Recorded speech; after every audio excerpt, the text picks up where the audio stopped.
This place has seen better days.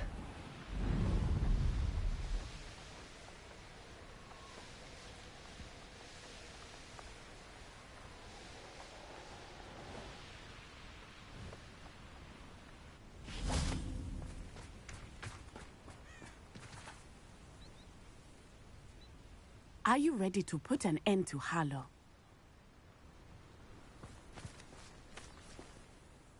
I'm ready to do what's needed to take Harlow down. I know you have a plan. We must gather information from the friends of Mr. Bickle that Archie and Mrs. Bickle mentioned. Agabus Filbert, Otto Dibble, and Mr. and Mrs. Rabe. All right. I suggest that you speak with each of them while I head to the Hogshead. I saw some Ashwinders heading there. And as my mother would never go near the Hogshead, she is less likely to learn of my activities than if I were to wander the village questioning its residents. Where am I to find these friends of his? I do not know about Mr. Rabe, but his wife, Daisy, is in Hogsmeade, as is Agabus Filbert. And Otto Dibble, he works at Gladrags, so you will likely find him there. What sort of information am I trying to gather from these people?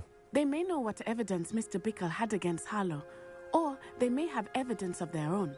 We simply need to know whatever they know. Very well. I'll speak with them, see what I can learn. I knew I could rely on you. I need to know how they are being blackmailed by Rookwood and Harlow. Meet me here after you have spoken with them. Hopefully, by the time you return, I will be able to move a bit more freely.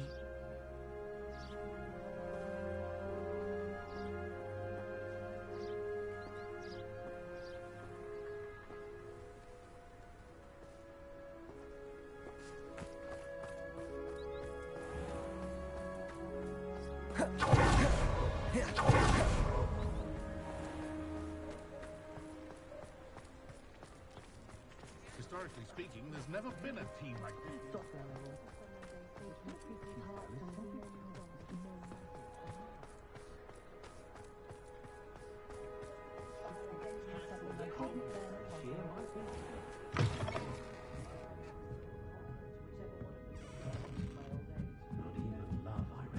Mrs. Rabe should be nearby.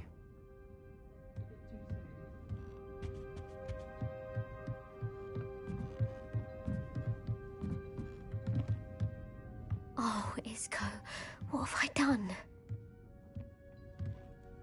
Mrs. Rabe, I wondered if I might speak with you about Theophilus Harlow. I'm a friend of the Bickles and am trying to gather evidence against him. Poor Joanna and little Archie. And now Harlow has taken my darling Isco. What do you mean? Why? I'm a security guard at Gringotts, and my husband is a curse breaker for them. Harlow approached me about helping him extort my colleagues into giving him treasures from the vaults. And you declined? Of course I declined. Repeatedly. I thought they'd given up, until I came home one night and found my husband gone, and a note affixed to my door with a knife. The note stated that I only had a few days to reconsider helping with some banking needs, and that my husband would appreciate it if I acted quickly. But the help Harlow wants is help that I cannot give, and my dearest Isco is paying the price. Why wouldn't Harlow extort your husband? Isco's job is even more removed from the vaults than mine.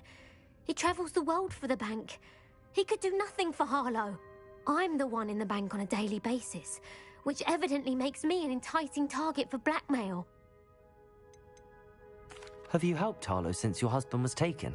No, I'm worried sick about Isco, but he'd never want me to compromise my integrity. I also know that he's extremely clever.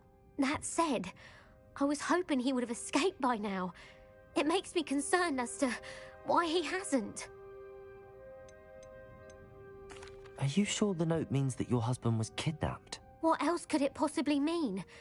Besides, I came home to find that someone had trampled the daisies in our garden. It may sound silly, but those were Isco's pride and joy. He would never have let that happen. Thank you, Mrs. Rabe. Knowing the lengths that Harlow will go to is helpful, albeit more than disturbing. Mr. Bickle was trying to help us, but now he's gone. I don't know what to do. I shall do all I can to get evidence against Harlow, Mrs. Rabe. Very well. Here's the note I received. You must be careful as well. Please don't put yourself in danger.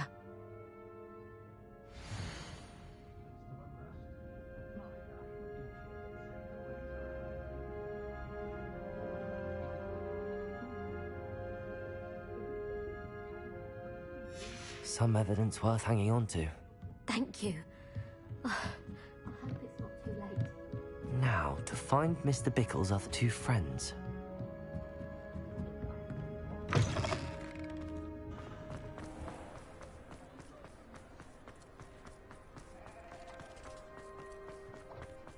Otto Dibble works at Gladrags. I should check there. Please tell me you didn't take it, but perhaps it's been here all along. Mr. Dibble, may I speak with you?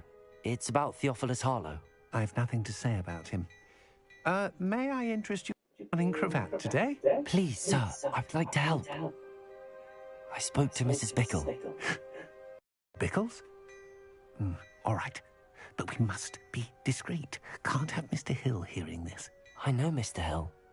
He was kind to me the day of the troll attack. Oh, he's a good man, but even he wouldn't understand about Harlow. It started a few weeks ago. I was distracted, reading a note, when you-know-who came into the shop. I hid the note behind the counter and offered to help him. He stared at me for a moment, then asked me to check on an order he'd placed. I went into the storeroom to check on what turned out to be a non-existent order. When I returned, he was holding the note. What was in the note? It was a note from Rosie Hill, Mr. Hill's daughter. You see, we've been, well, secretly engaged these past 6 months. We haven't told Mr. Hill yet. I dare say he has higher hopes for her. Harlow advised me in no uncertain terms that my relationship with Rosie, not to mention my employment here, depended upon my cooperation. What does he ask you to do? It all happened so quickly. In an instant, he took a very expensive scarf from the counter, pocketed it, and smiled.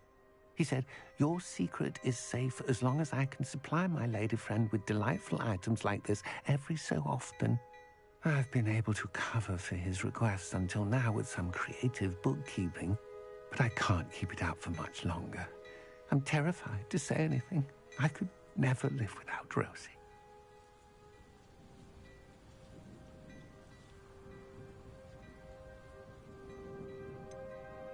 Could you give me a bit more detail about the note? That might help me to identify it should I come across it. It's on Rosie's special pink stationery. It has her monogram at the top, RH. That's how Mr. Hill would know it was real. What have you been doing to keep the extortion a secret? Well, as I mentioned, creative bookkeeping. And I've also been trying to cover the costs with my own savings, but I'm running out of money. Of course, none of this bodes well for my efforts to improve my circumstances and to be worthy of Rosie. I met Mr. Hill the day of the troll attack. He was kind to me. Why don't you just tell him? He's a lovely man, but when it comes to Rosie, I fear he loses all perspective. He'd see this as a grave betrayal. I'd lose my job instantly, and Rosie as well. Thank you for telling me. I'm gathering evidence to take Harlow down. I would love nothing more than to see him rotting in Azkaban, but be careful. He's an awful man and incredibly dangerous. As for Rosie's letter, should you happen upon it, I have committed it to memory. You may destroy it immediately. Understood. Now hurry off before Mr. Hill returns. Where was I? We're on the right track. Now to find the last of Mr. Bickle's friends.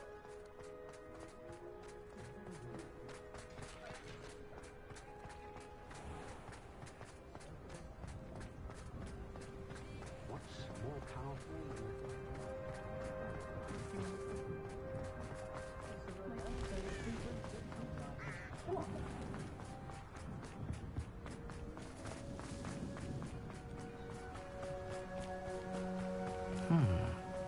Agabus Filbert must be around here somewhere.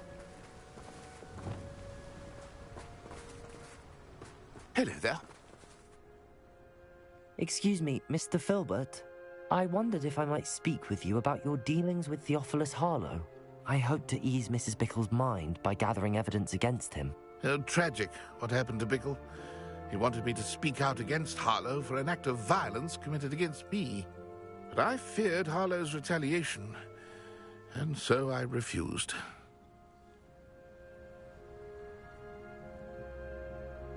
If you had spoken out against him as Mr. Bickle asked, perhaps Harlow would be locked away by now. Perhaps. But perhaps I would have suffered a similar fate. You said that Harlow committed an act of violence against you. Could you tell me what happened? Before my extraordinary wife, Dulcibella, passed away, she had just completed a small book of poetry. As a surprise for her birthday, one she never had the chance to celebrate, I had the book beautifully bound and plated in gold. One day, Harlow came calling to punish me for having spoken out against the Neanderthals that comprise Rookwood's lot. Before I knew it, I'd been petrified, and Harlow was rifling through my home. He found the book of poetry, with its exquisite gold plating. I watched helplessly, lying there in my entranceway as he walked away with the book, laughing as he went. I was shaken to my core. Still am, to be honest. I imagine you fear Harlow retaliating again, but do you mind if I share this information with Officer Singer? I suppose I have no choice. This extortion can't go on forever. You can pass it on to anyone who may be willing to help. Harlow does not like people talking, as you already know. I've spoken with Mr. Bickle's friends. Now to find Natty.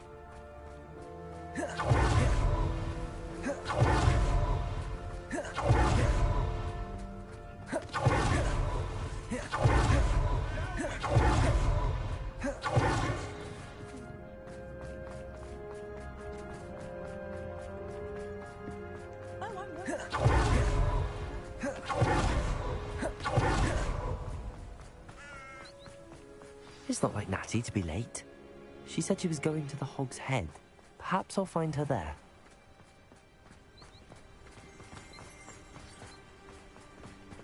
Revelio.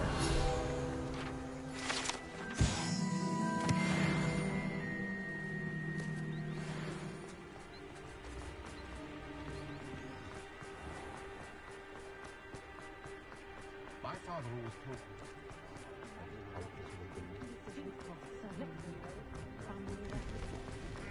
Professor Black!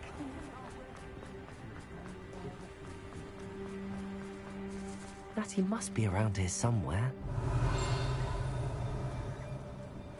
Revelio.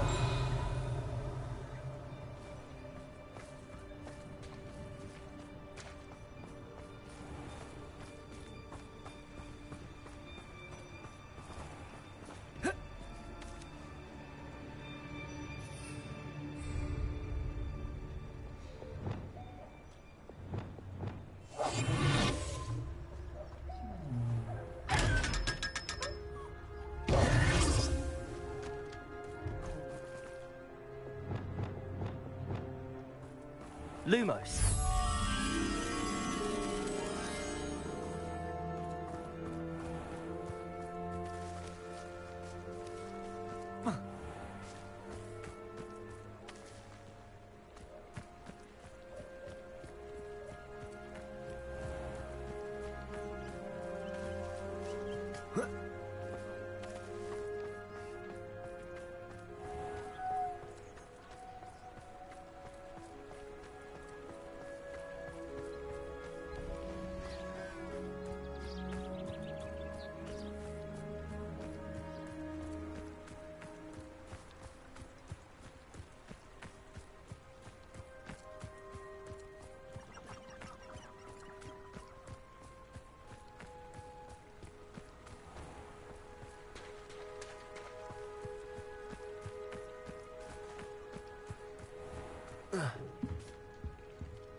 Lumos.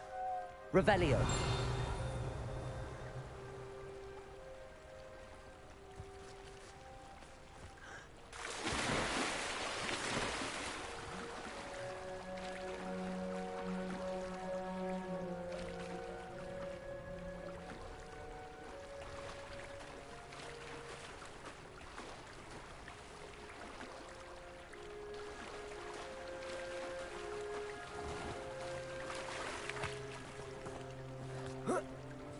Lumos.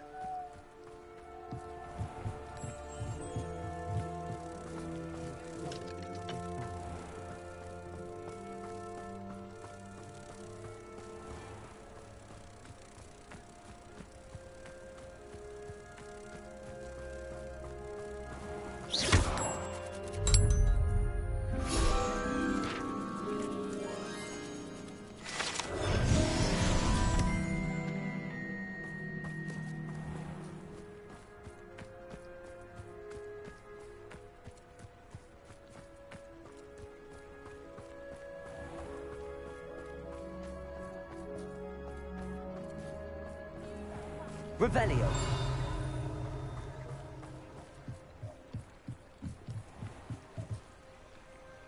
Natty's wand. She can cast without it.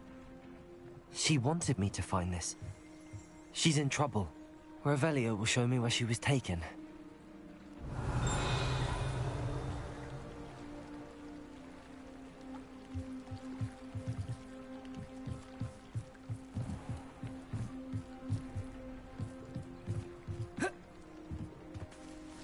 Natty must have been taken this way. I need to find her quickly.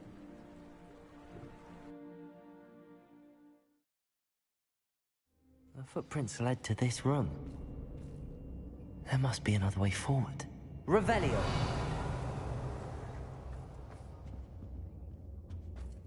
Accio!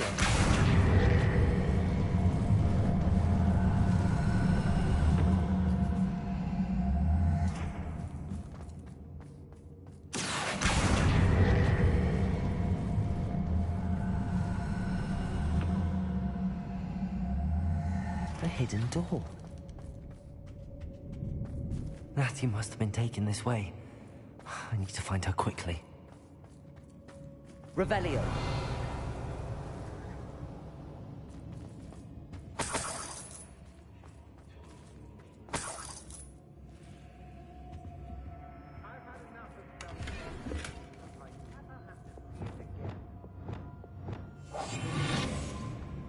Revelio.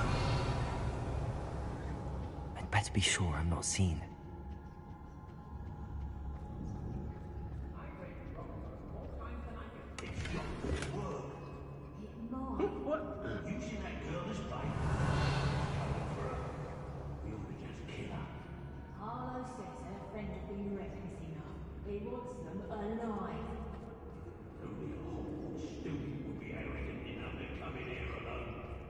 Just keep an eye out. Revelio. It's always a pleasant surprise when there are no surprises. I don't mind taking a few bones if there's a few galleons in it for me. It's exhausting. Standing here all day waiting to do Hogwarts work for him. He can fight his own battles. Ladies are so giddy when I'm around.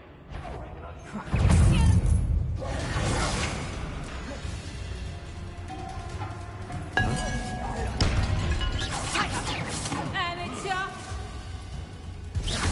Flash of inspiration.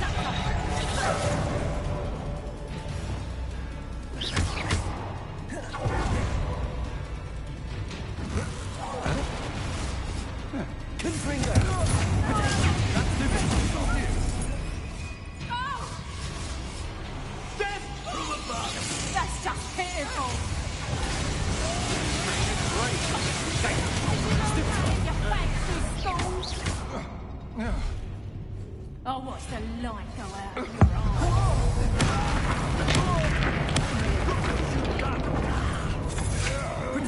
You can't hold out forever. Bombarda. A lucky shot! The book of poems that was taken.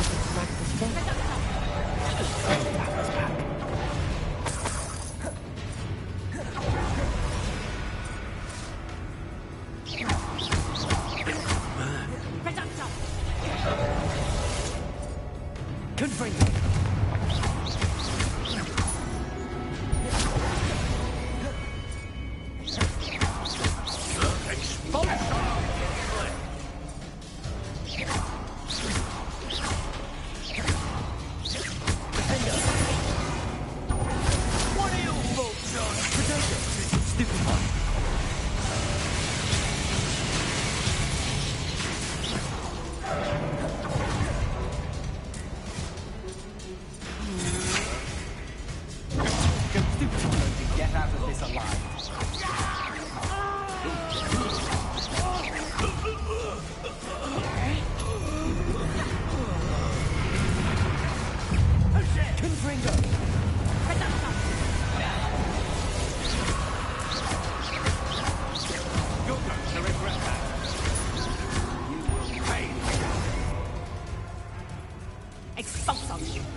Revelio. You'll be sorry you did that. Expulso! Protego! Stupid one.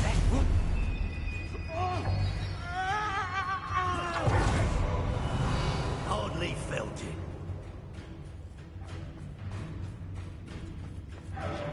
Flash of inspiration.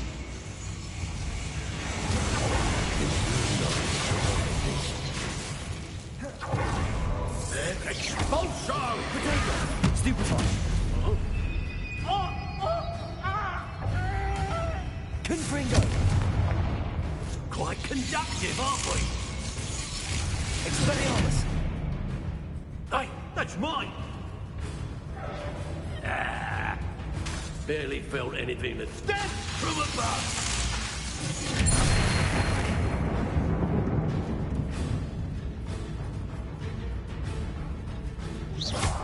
Stop that right now! Ha ha! That all you got? What are your thoughts on electricity?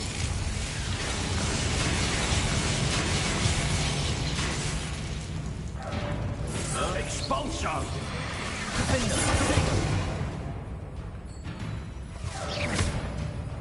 Might want to look up.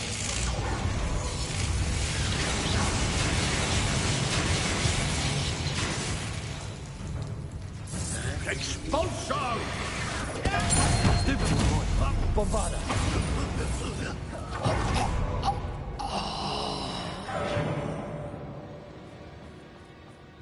Revelio.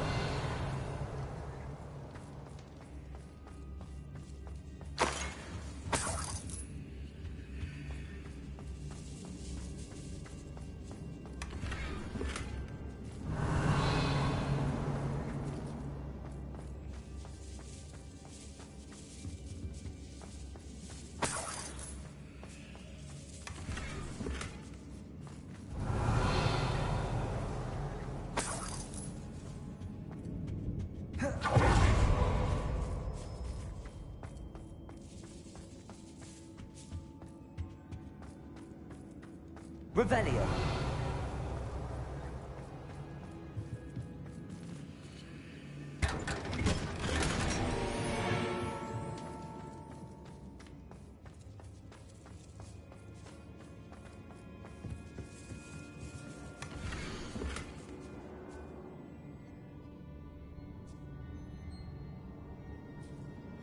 Otto Dibble's love letter from Rosie. He wanted me to destroy this if I found it.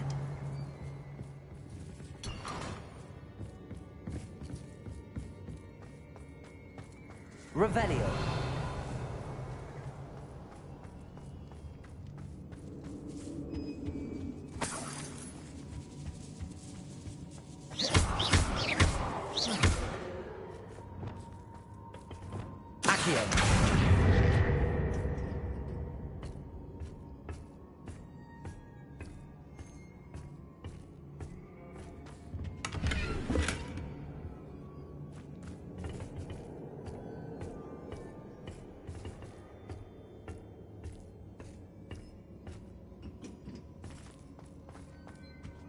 Revelio.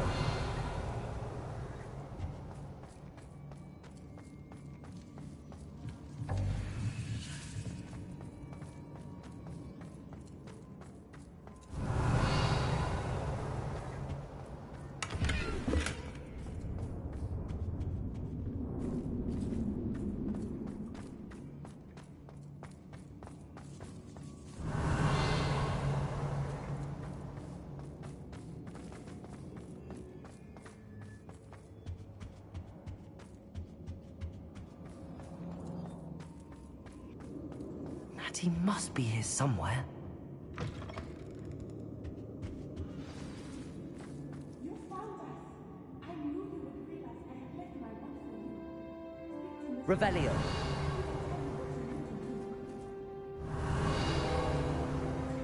Alohomora.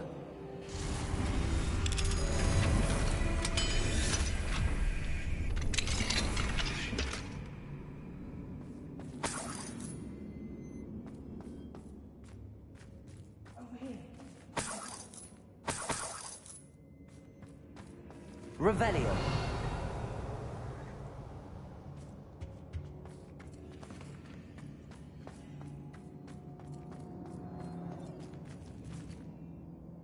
Mr. Rabe, Daisy told me you'd been abducted. You spoke with my wife. How is she? Worried about you. Are you all right? I am all right. Thank you for coming. These locks are cursed, and there's an anti-apparition jinx on the cells. Even Natty's skill with wandless magic cannot free us. I need you to find my wand. Mr. Rabe, I found your wand. Well done. I knew it was nearby. Now, you best stand back. One never knows how a curse will react to being broken.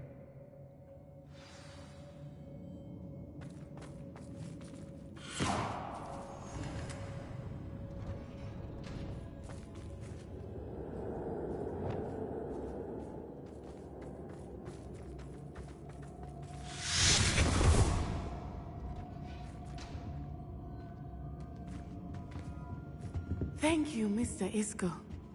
My pleasure. And thank you, my friend.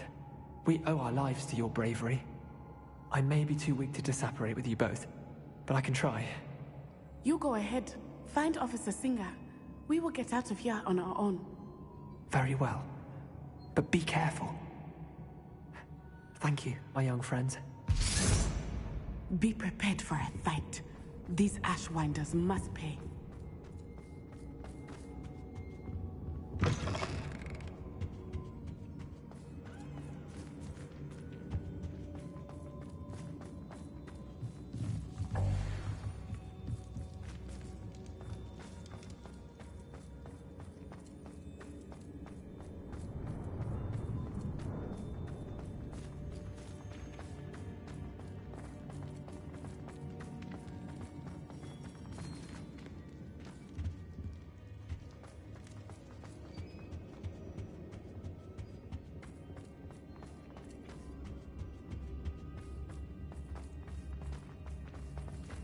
Let's find Officer Singer and put an end to Harlow once and for all.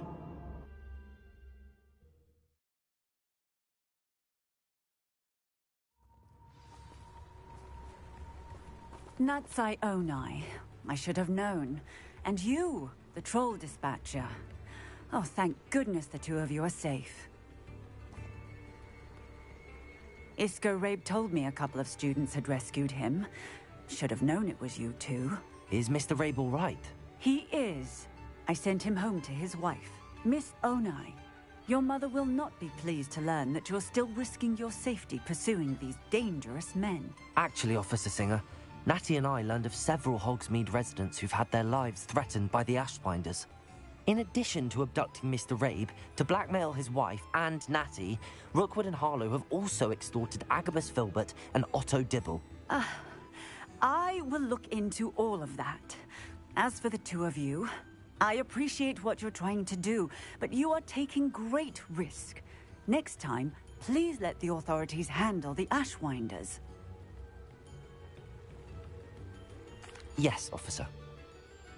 Do you have enough evidence to take down Harlow and the rest of Rookwood's lot? Well, it's certainly a good start.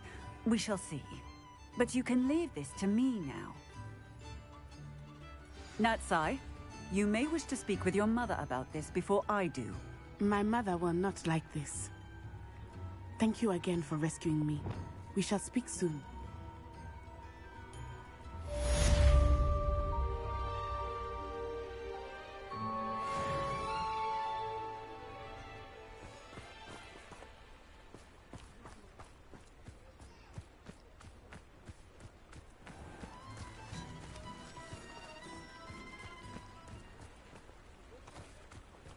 Revelio.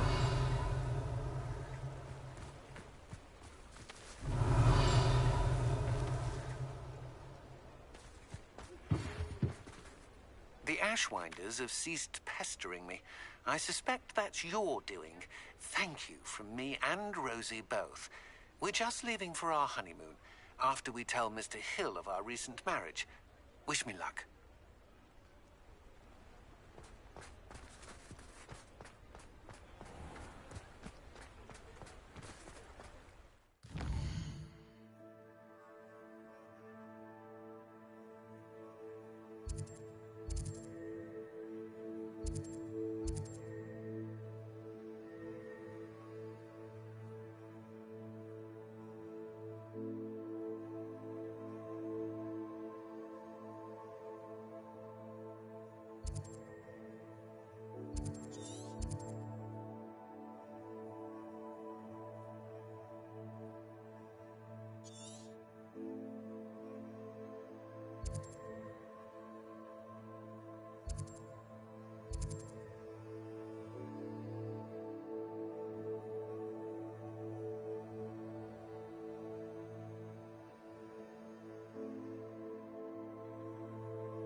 Who would have thought someone Revelio. like me could save my uncle's life?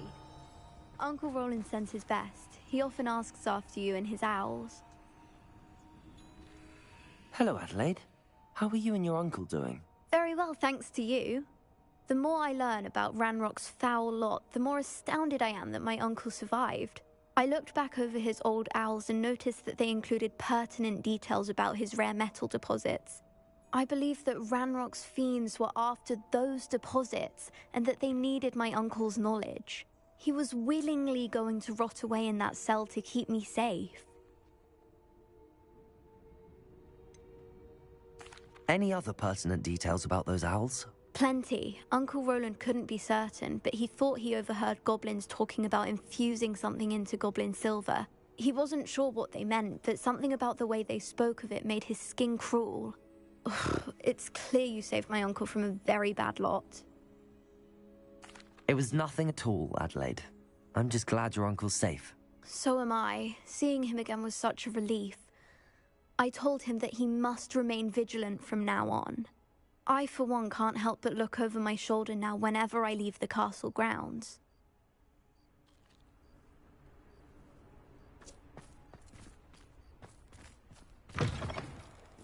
Revelio.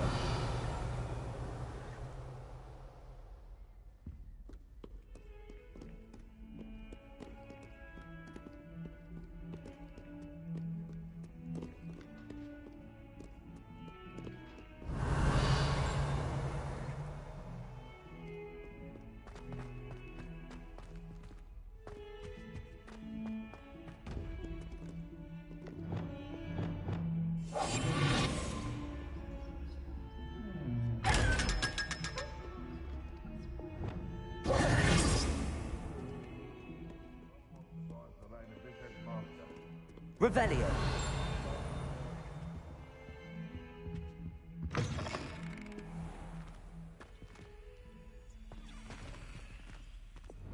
Lumos. The unfairness of being... Revelio. Quite warrants looking into. Foul smell.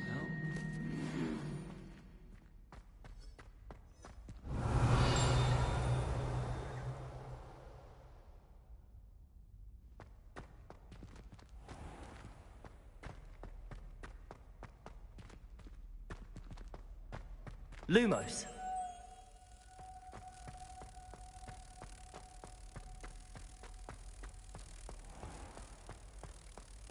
Oh, not someone else trying to pass through. I'd be careful.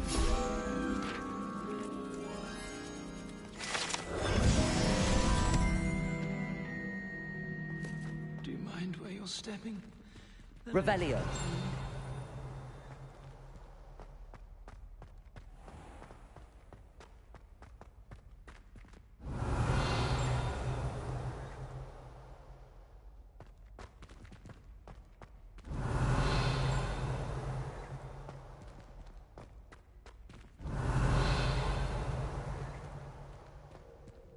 You made your point! Come now, Annabelle. It was a long time ago. Please do be mindful where you walk, won't you? Only if you step...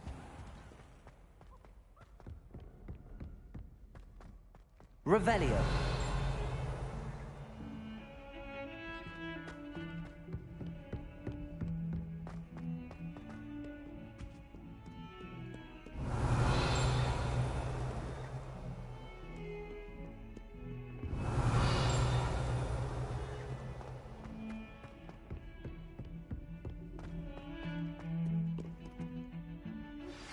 You are the talk of the school since you saved Mr. Rabe and I from the Ashwinders. We have come so far.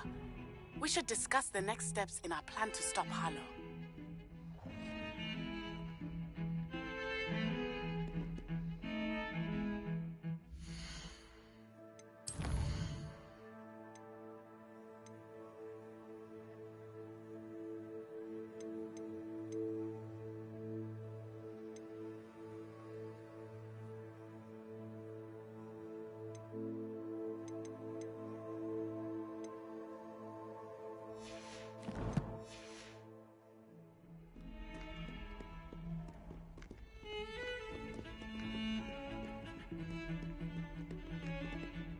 Pardon me, is everything all right?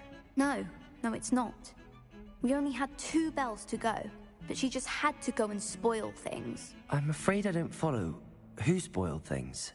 Also, what bells? Professor Black ordered Mr. Moon to take down the bells in the bell tower. Said they were giving him a headache. Those bells are a part of Hogwarts. I wasn't about to let that happen.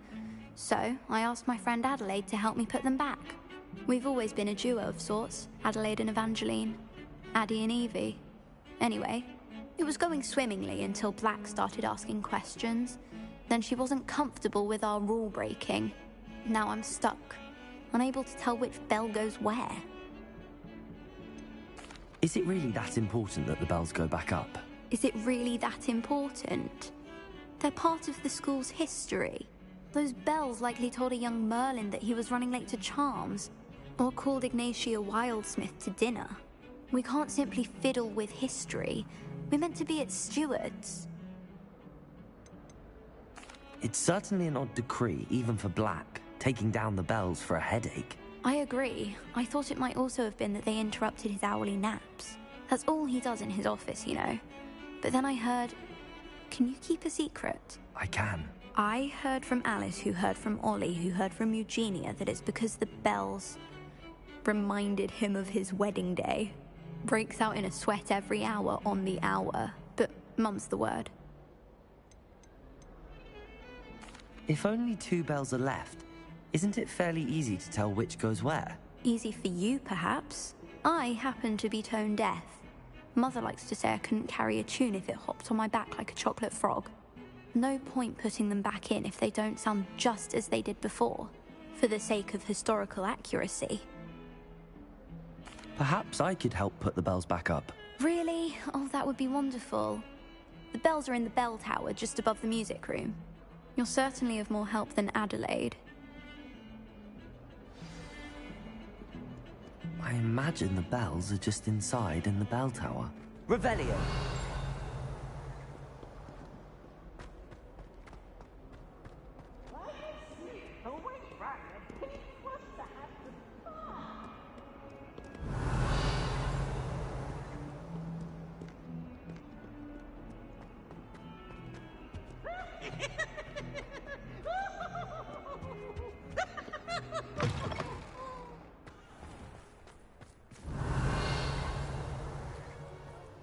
Uncle Roland sends his best. He often asks after you and his owls.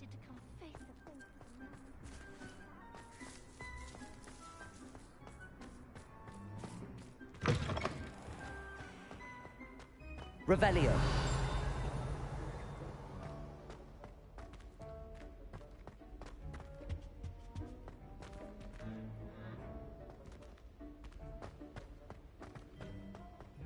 I die of Lumos. If I had Revelio. underneath that chip of a soda.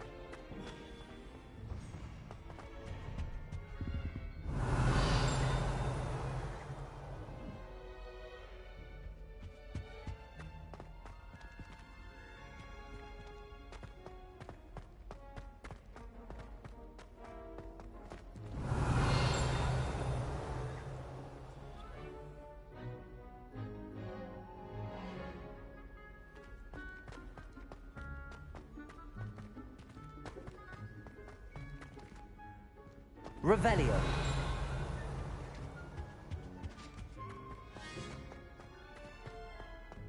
Rumor is.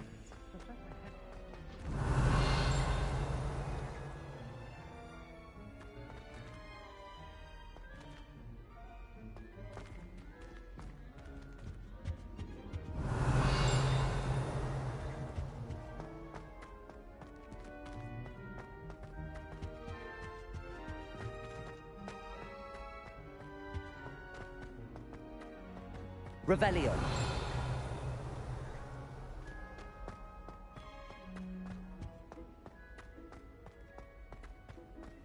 How can one not fancy Professor Garlick? She's brilliant with plants and her energy is captivating.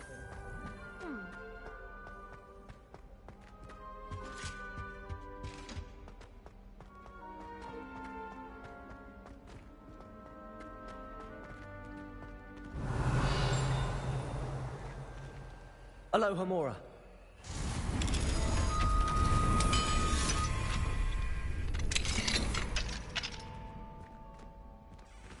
Revelio.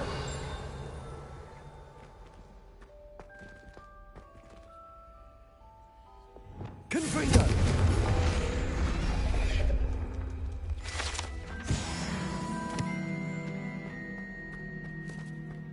Revelio.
Revelio.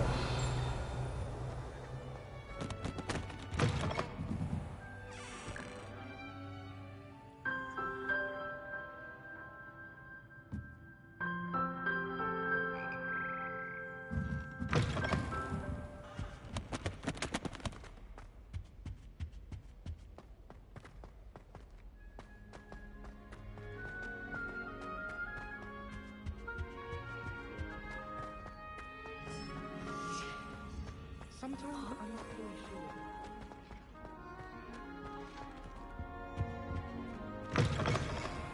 Revelio.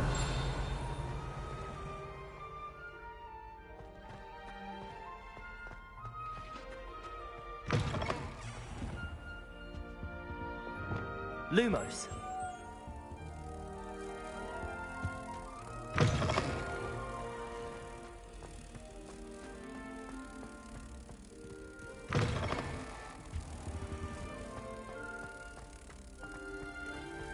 Speaking of which, I'm surprised you're not fixated on Venus. I wish they'd let the only class I can stay awake for.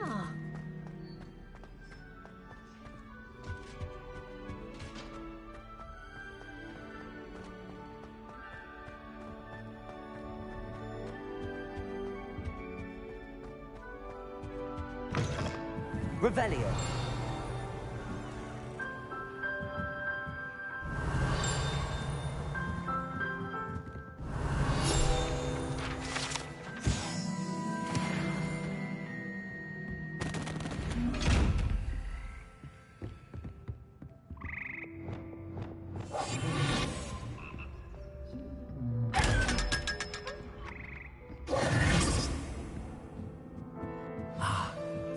Must be upstairs. Revelio. Alohomora.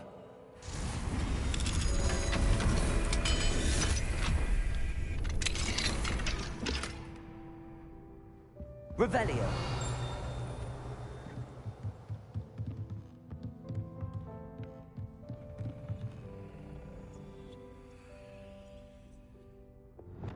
Confringo.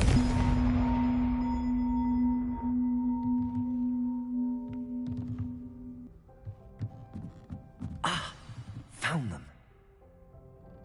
I'll have to get those up there somehow. Wingardium Leviosa, perhaps? Accio. Wingardium Leviosa.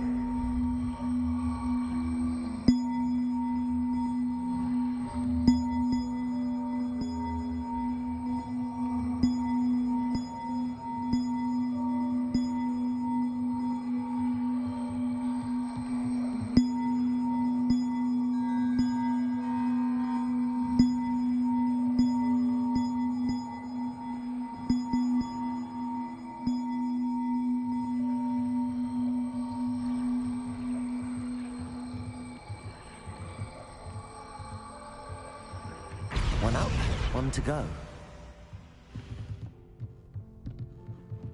Revelio.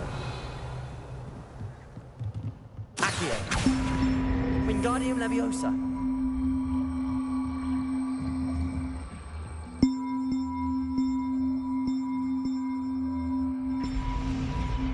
Well, that wasn't too hard. Evangeline should be pleased about this, even if Black isn't.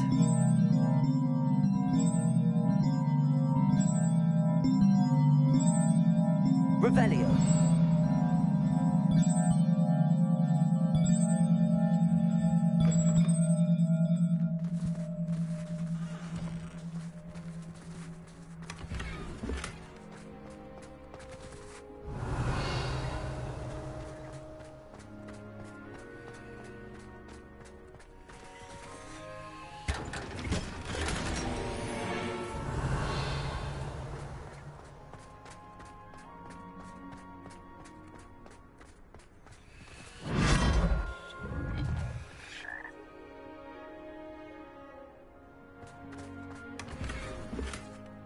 Revelio.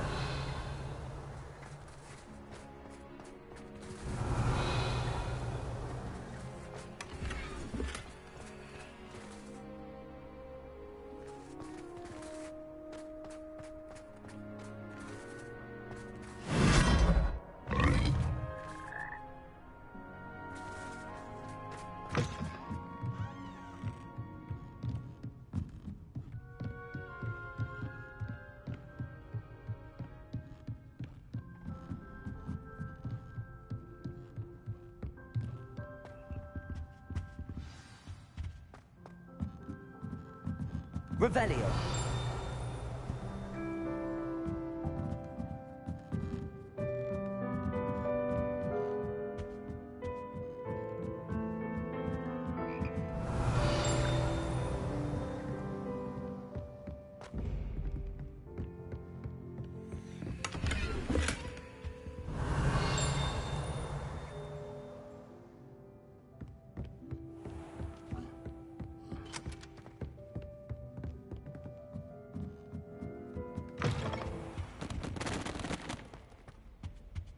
Revelio.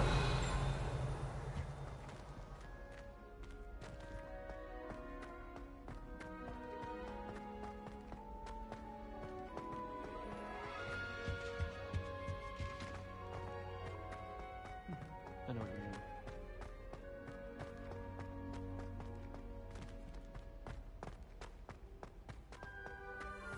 My older sister came here.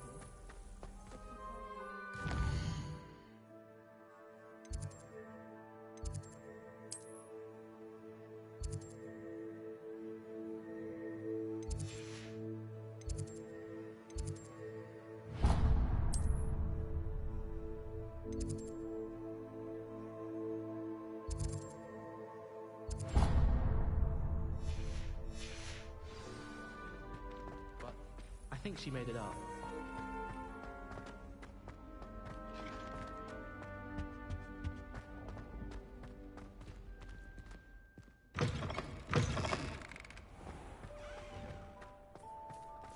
Revelio.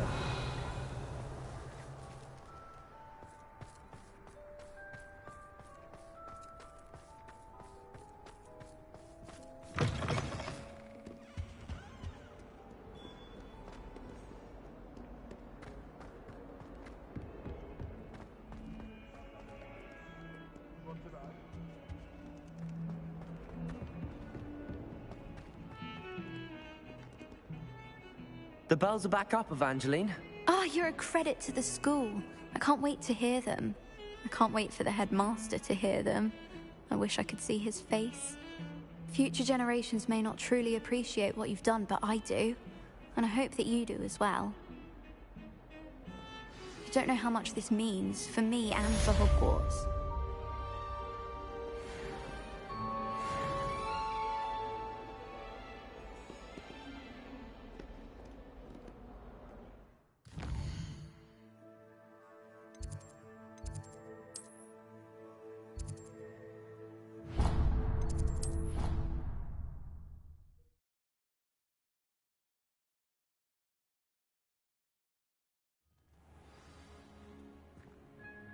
Revelio.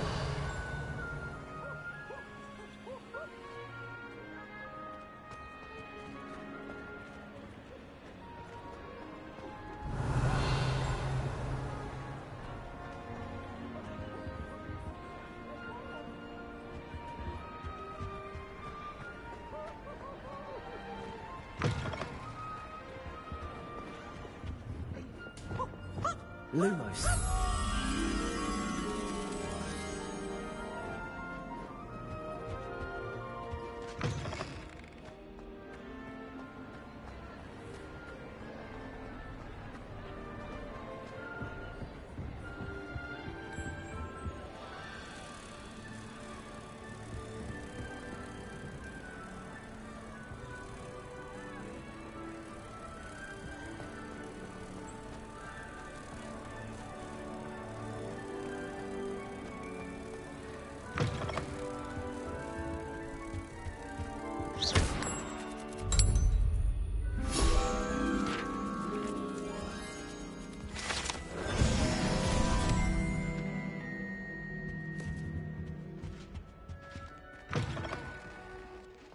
Revelio. Ah, I have been meaning to speak with you. I still can't believe we escaped the Ashwinders. You may not realize it, but you are the talk of the school since you saved me that day. I wonder how everyone knows about it. I told my mother in the hope that she would be more forgiving of what I have been up to if it came from me. She likely told other professors, and news travels quickly. Unfortunately, she might, in fact, have been even less forgiving than I'd hoped.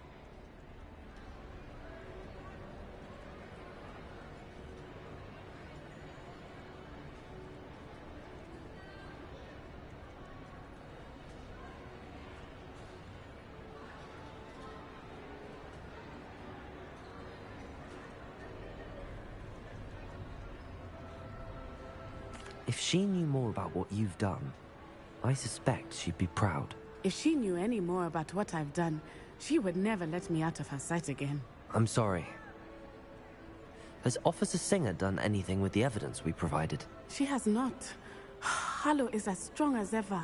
Someone needs to stop him, whether it is us or Officer Singer.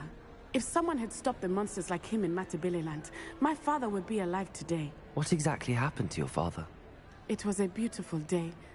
My mother had gone to tend to a neighbor who was ill, and so my father and I were galloping in the savannah. Galloping? Your father was also an animagus, I take it? He could become the most majestic giraffe, and he would carry me on his back, my arms around his neck. We were on our way home when we surprised a group of bandits who had come from our village. One of them saw me just as he removed a scarf from his face. He shouted and then aimed his rifle. He didn't want you to identify him. Exactly. In an instant, my father bowed his neck to protect me and was hit. As he fell, my father changed back into his human form. When the bandits saw this, they turned and ran in fear. Magic terrified them, and then he was gone. And it was all my fault. Your fault? How so? He died protecting me.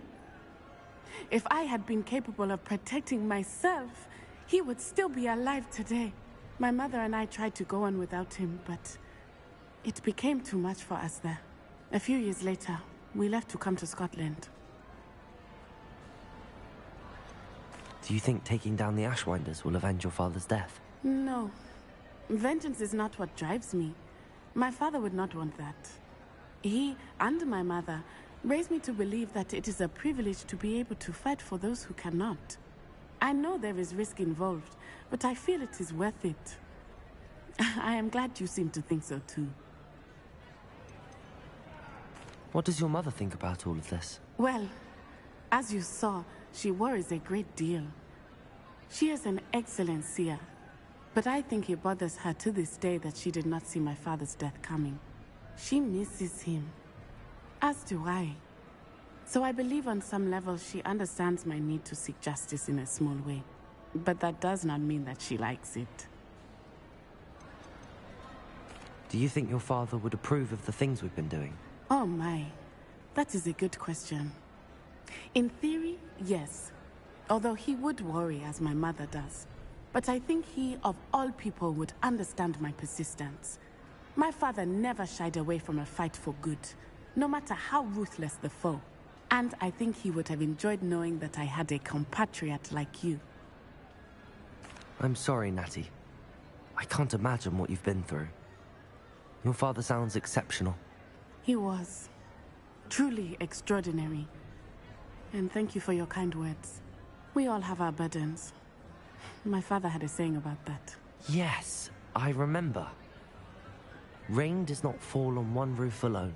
Exactly. Soon you and I will put an end to the Ashwinders, beginning with Harlow. And once he is gone, we will turn our attention to Rookwood. We are making progress, and we will succeed. Thank you again for saving me. You deserve all of the praise you have received.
Revelio.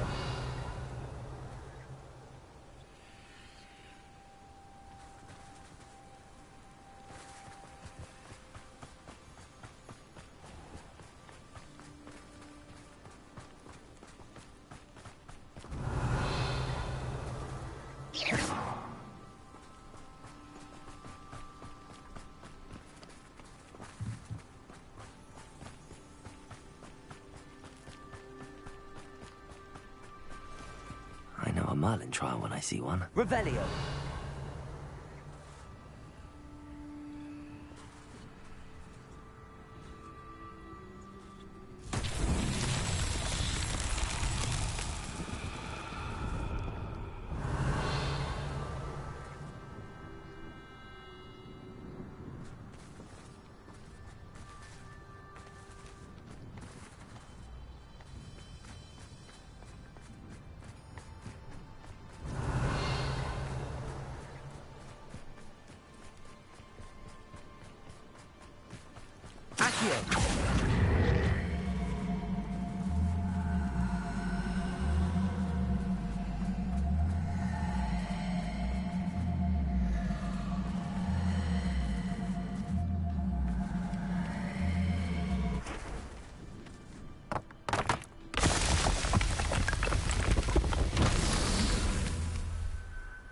Revelio.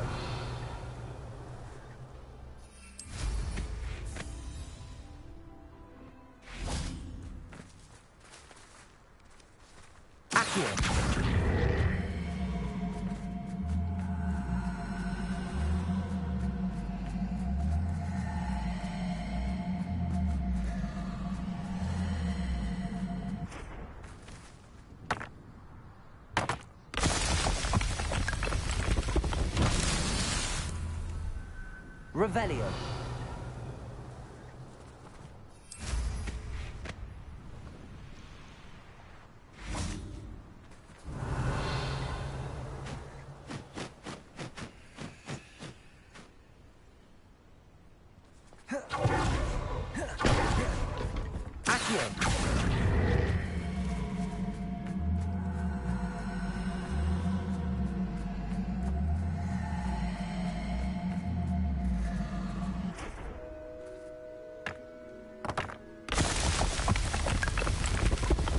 What's that?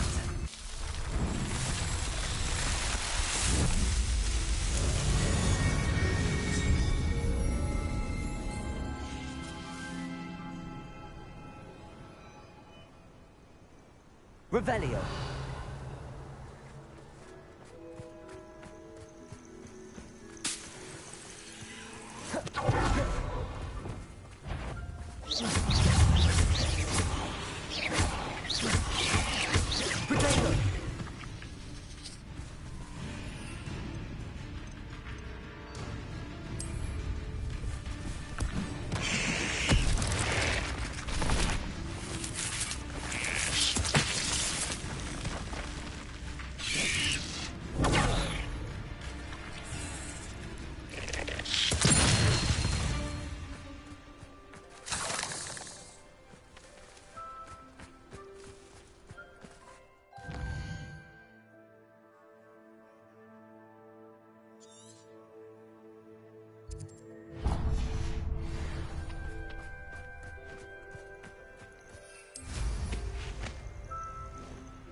Revelio.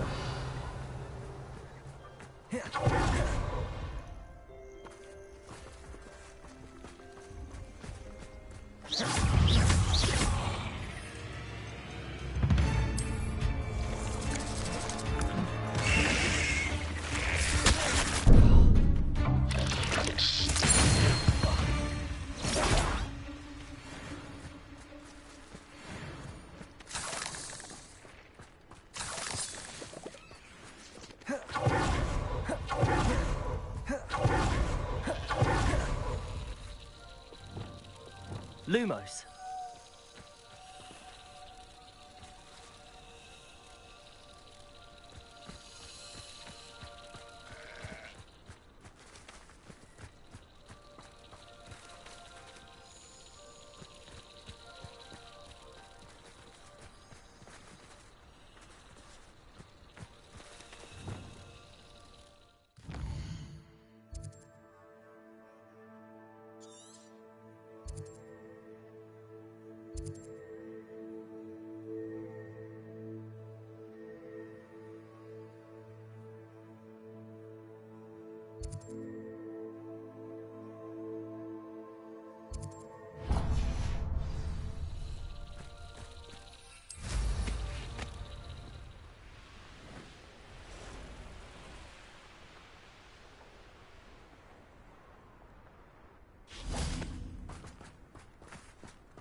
Revelio.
Revelio.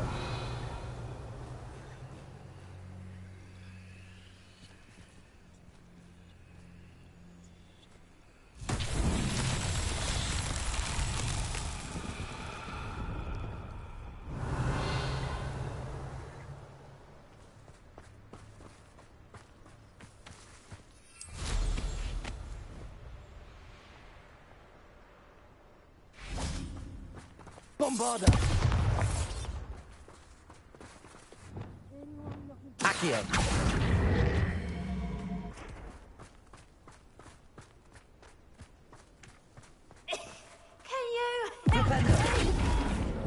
Hello? There's a voice coming from that well.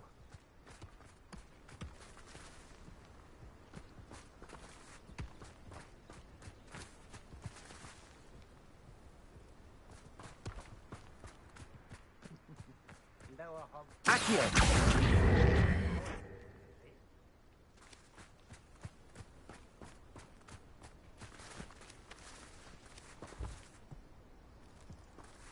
Flipendo. Depulso.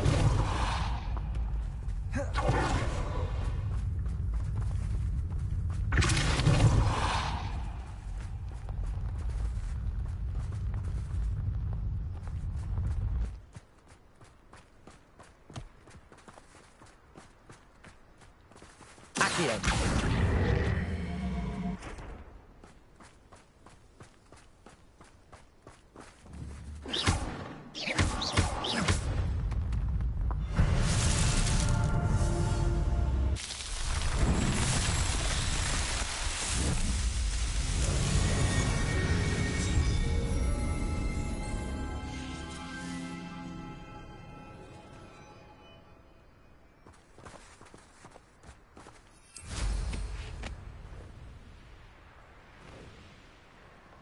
Revelio.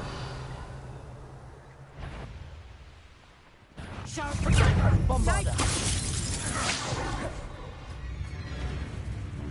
Expelliarmus. My wand! That's the best you can do, is it? Stupid. You weaken quickly. Are you even trying? Let it display. Potato!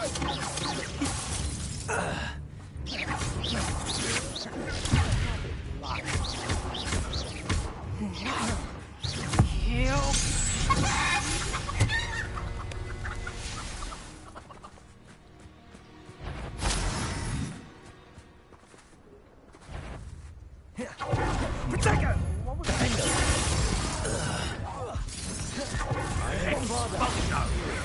Expelliarmus.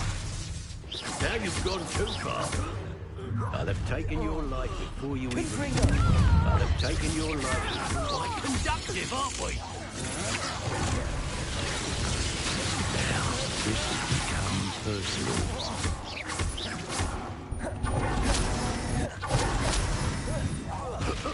Die for them. Defendo. Revelio.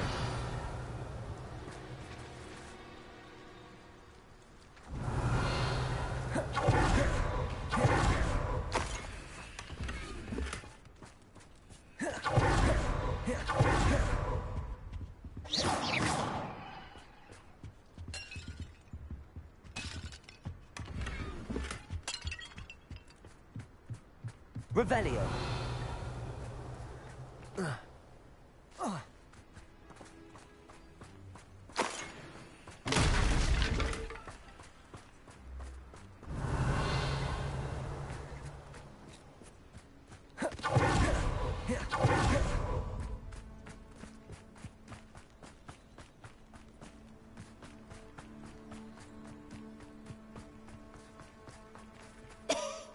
Can you help me? Is someone down there? Down there? I beg your pardon. I'm here. There's no one here but me. Some thoughtless wretch casually tossed a bit of parchment into me and it caught. If you could please take it.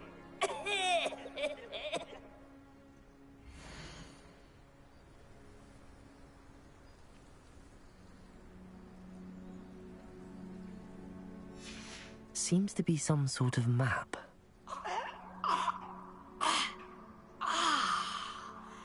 Thank you. Oh, thank you. What a relief. I hope the map serves you well. At least better than it did me.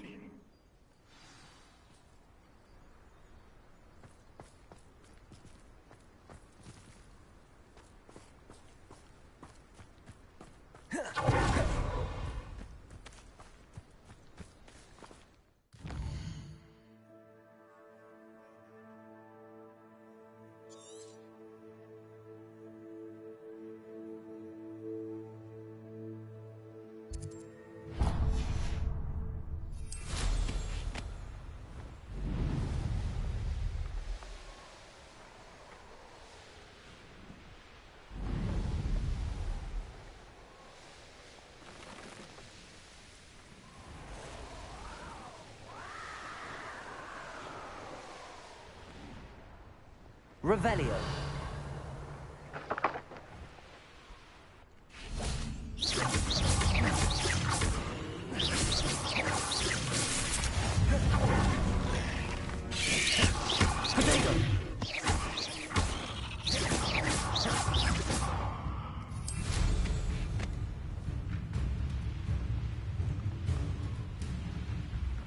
Could it be a Merlin trial? Revelio.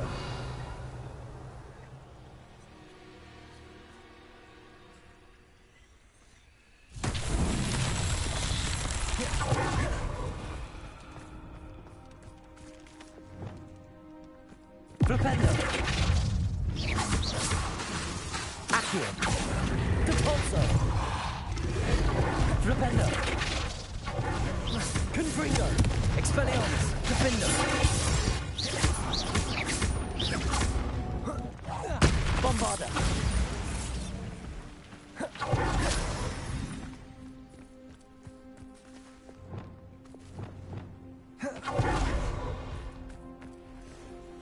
Lumos.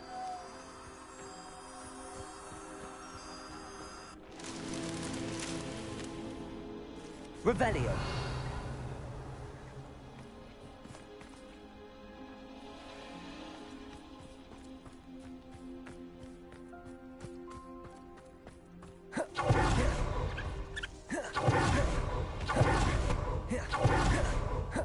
Lumos.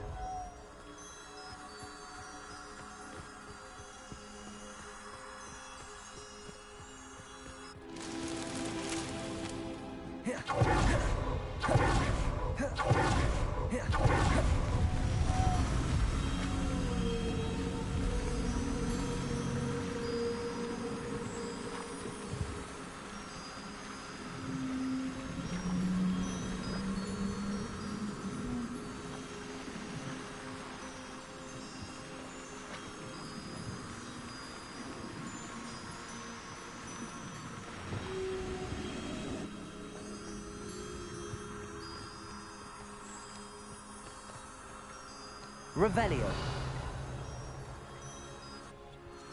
Wingardium Leviosa.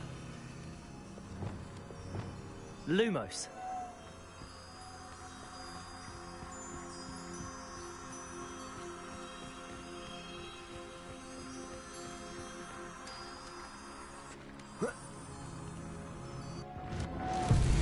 tricky after all, Merlin.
There's something about that tree.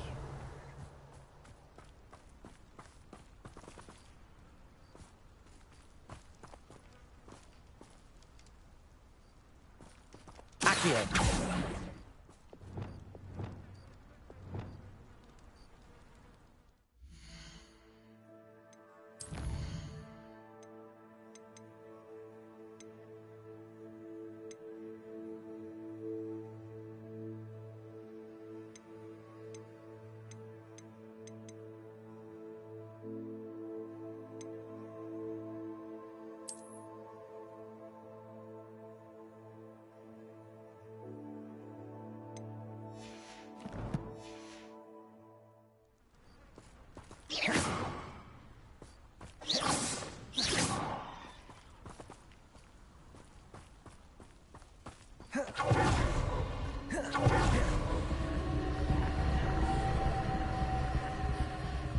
Revelio.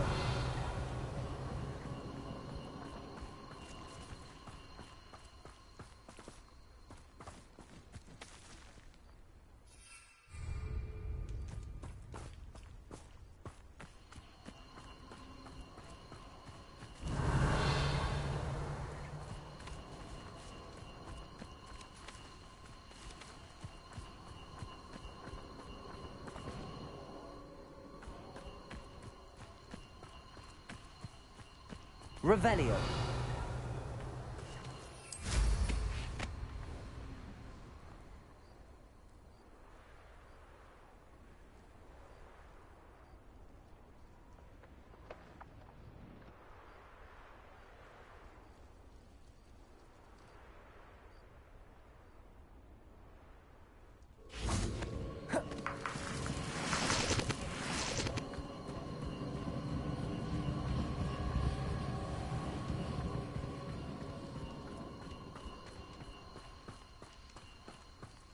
Revelio.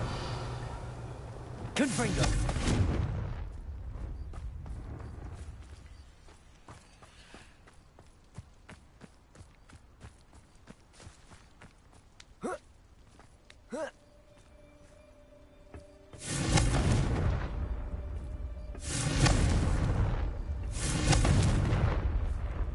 Revelio.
Wingardium Leviosa.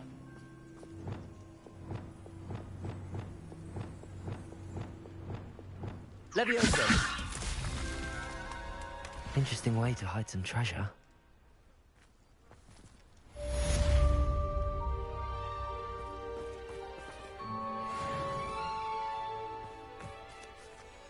Revelio.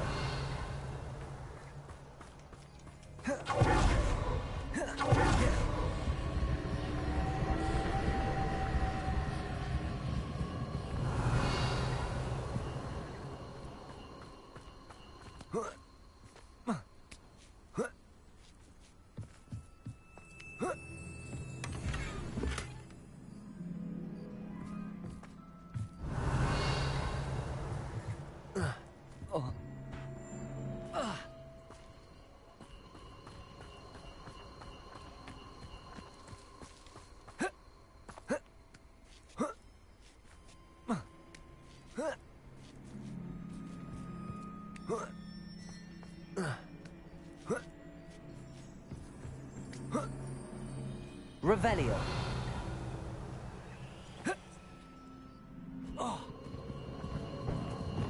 Confringo.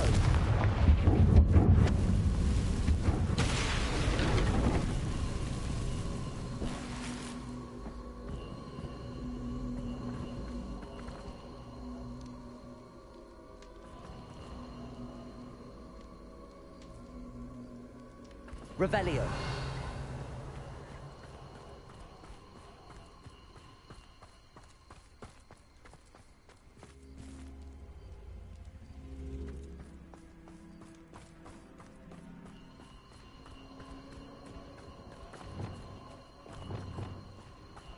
Accio.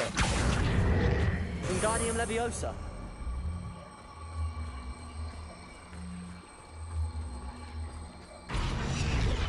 Accio. Wingardium Leviosa. Glacius.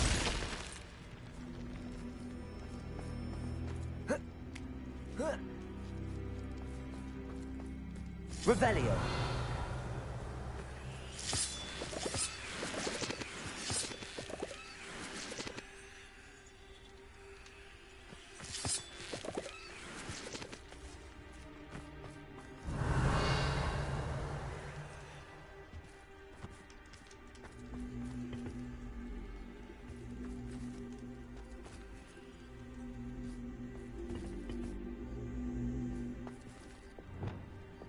Confringo.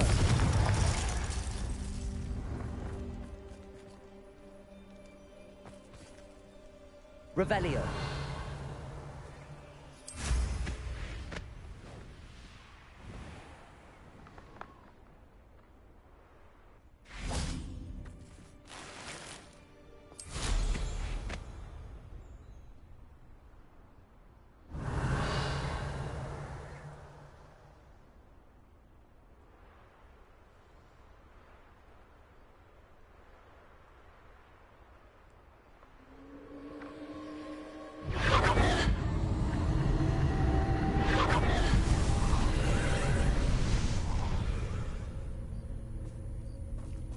Revelio.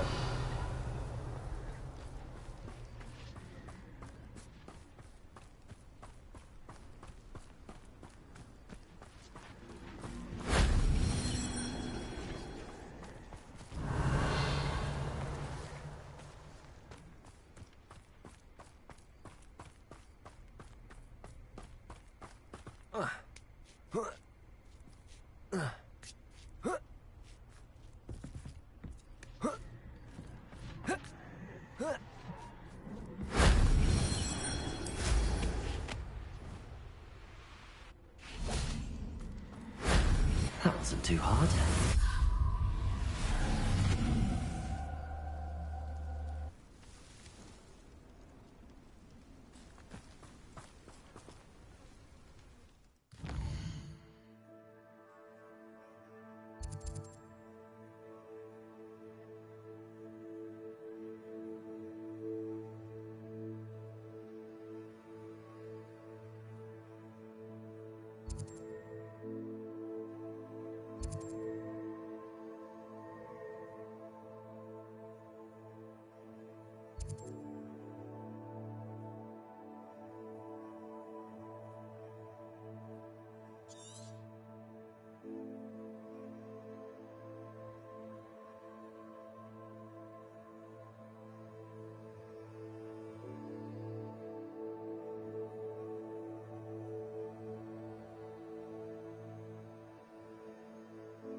A lamb to the slaughter.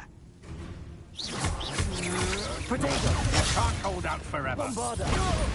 Confringo! Expelliarmus! You're going to regret that.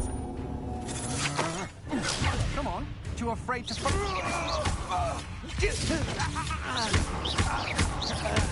Bombarda! No! Expelliarmus! I will make you pay.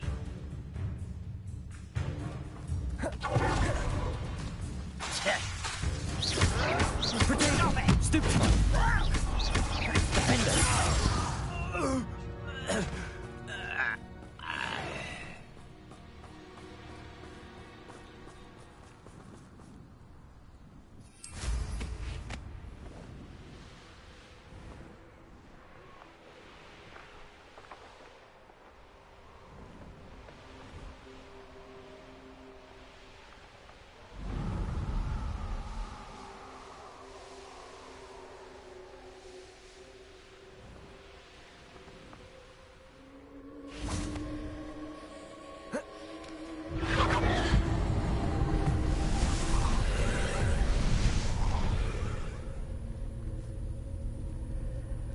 Revelio.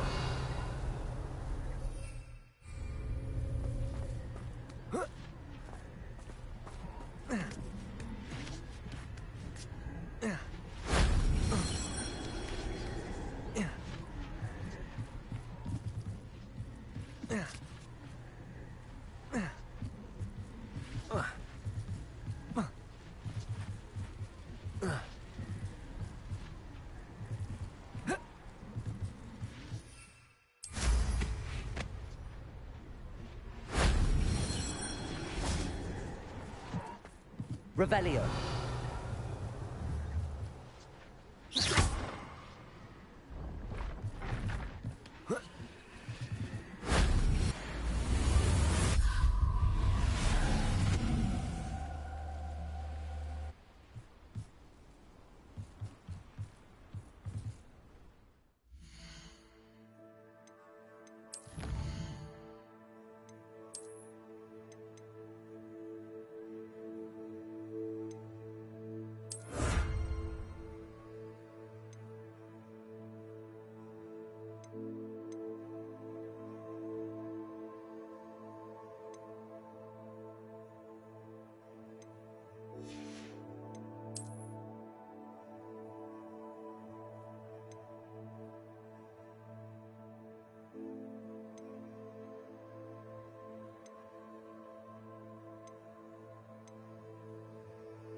So nice of you to stop by.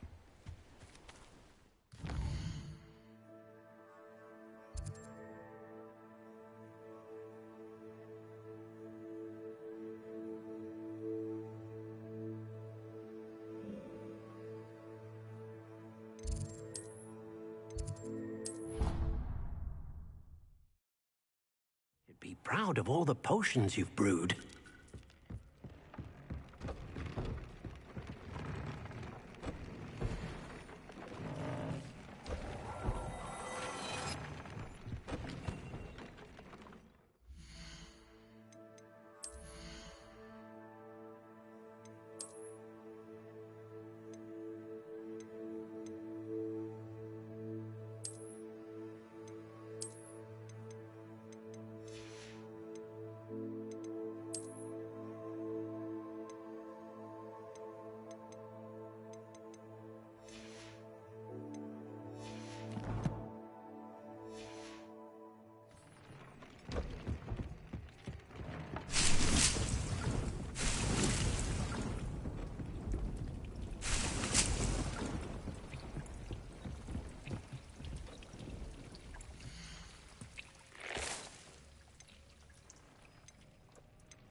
Revelio.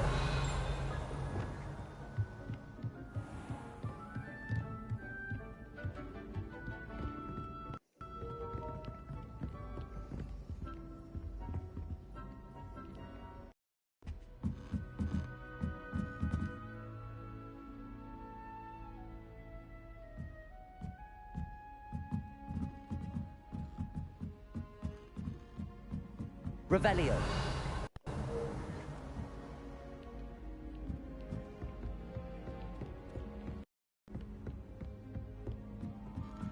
If it isn't the treasure.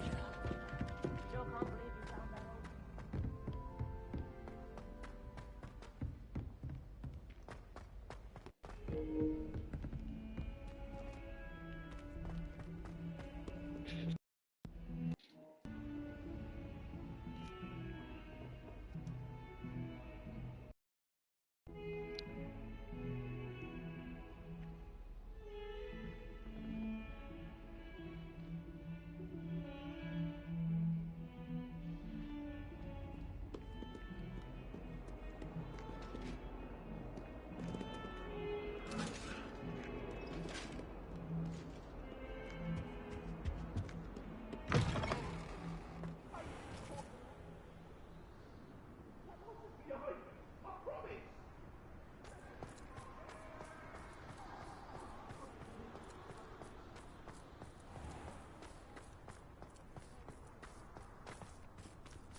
Revelio.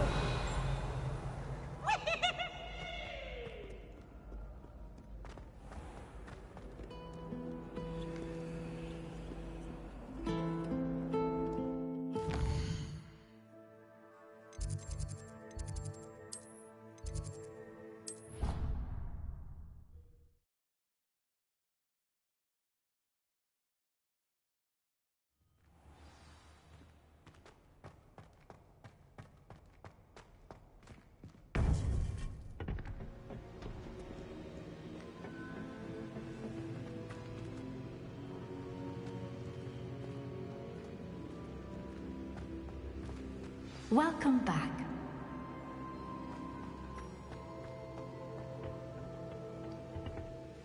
Hello, Professor. I have news. The goblins are looking for something. Another repository. They've built drills to help with their search. Most troubling. Are these repositories like the broken container I found at Rookwood Castle? They are. I fear we have no time to lose. Have a look at the map. Fortunately, the next trial is fairly nearby. It's Hogwarts. As you know, I was headmistress in my time. My portrait hangs in the headmaster's office. In fact, I witnessed Professor Black learn of your arrival. And I'll confess that I wondered about you. Wait, is the next trial in the headmaster's office? It is. I had hoped that when the time came, the occupant of that office would be of help to us. Unfortunately, this headmaster seems wildly unconcerned with anything but himself. You'll need to access the office while he's away. I understand. Very well. I'll find some way to get in. Good. I shall meet you in my portrait there. Until then.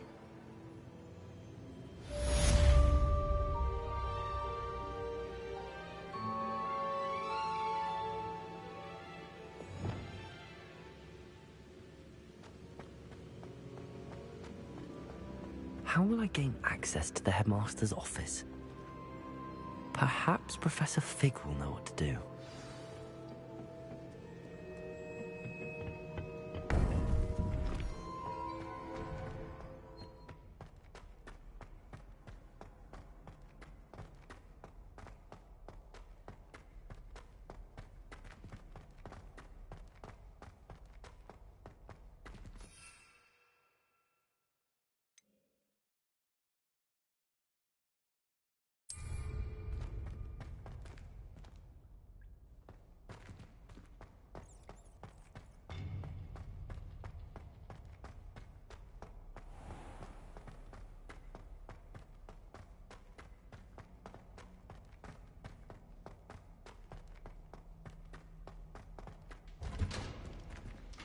Revelio.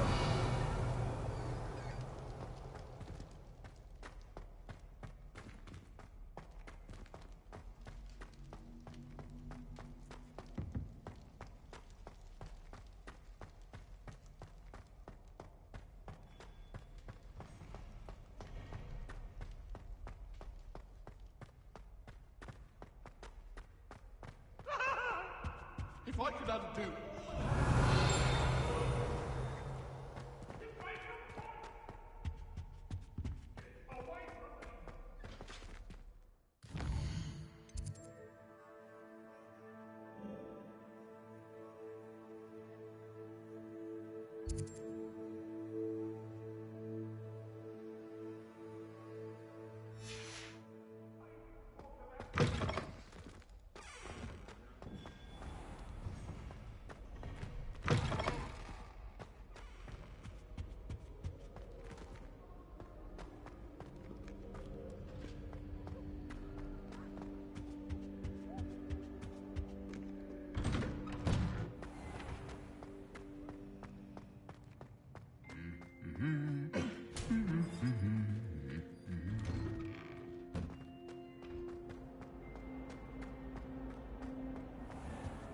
Revelio.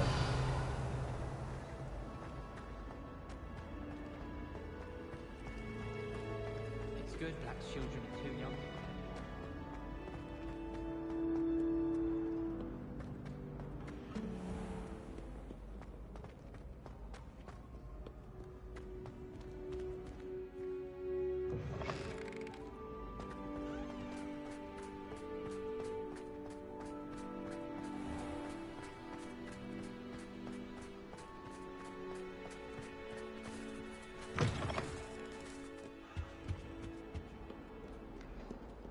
Revelio.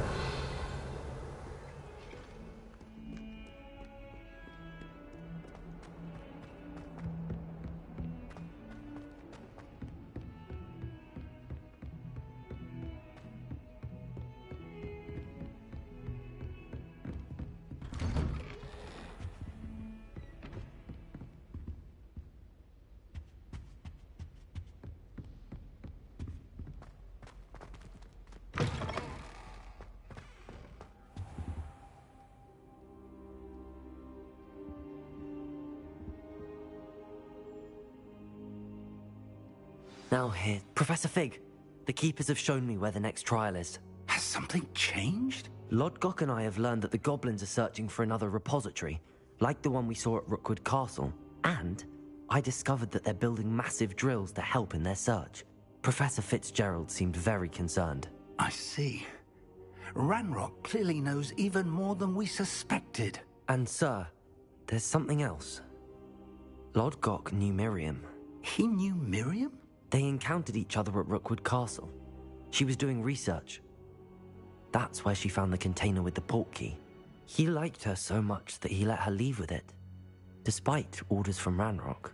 I don't know what to say. She could win over almost anyone. I want to hear more of this. And, in fact, I'd like to speak with Lodgok directly. But we've no time now. Where is the next trial? Believe it or not, it's in the headmaster's office. Incredible. Very well. You'll need the password to get past the stone gargoyle. The headmaster's house elf will know it. I don't know the headmaster's house elf. Will he even speak to me? I imagine he's loyal to the headmaster. He is. So you'll need a disguise. I have just the thing. A polyjuice potion. You'll look and sound like Professor Black. Wait, doesn't polyjuice potion require a bit of the person you want to change into? And take ages to brew? It does. So how do you already have polyjuice potion to change into Professor Black? One never knows when such a thing may come in handy. Let's just say I felt the need to be prepared for anything after my fruitless trip to the Ministry on his behalf. Now, time is of the essence. Drink up and I shall explain more.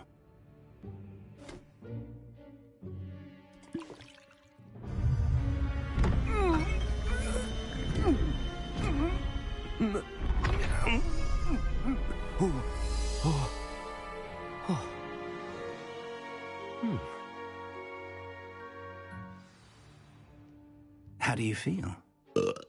Incredible. I won't forget that taste anytime soon. How do I sound? Convincing. I've taken the liberty of transfiguring your robes. As we discussed, you'll need the password from Scrope, who could be anywhere in the castle. You might look for Professor Kagawa. She's taken to badgering the poor elf about Quidditch in the hopes that he can convince Black to change his mind. Thus far, unsuccessfully. I see. But what if Professor Black sees me? Leave him to me. I shall tell him where to meet a liaison from the Ministry in Hogsmeade. That should give you plenty of time. Thank you, Professor. I suppose we'll meet again in the map chamber. It's rather strange to hear gratitude coming from Professor Black. I'll see you there. Now to find the headmaster's house elf.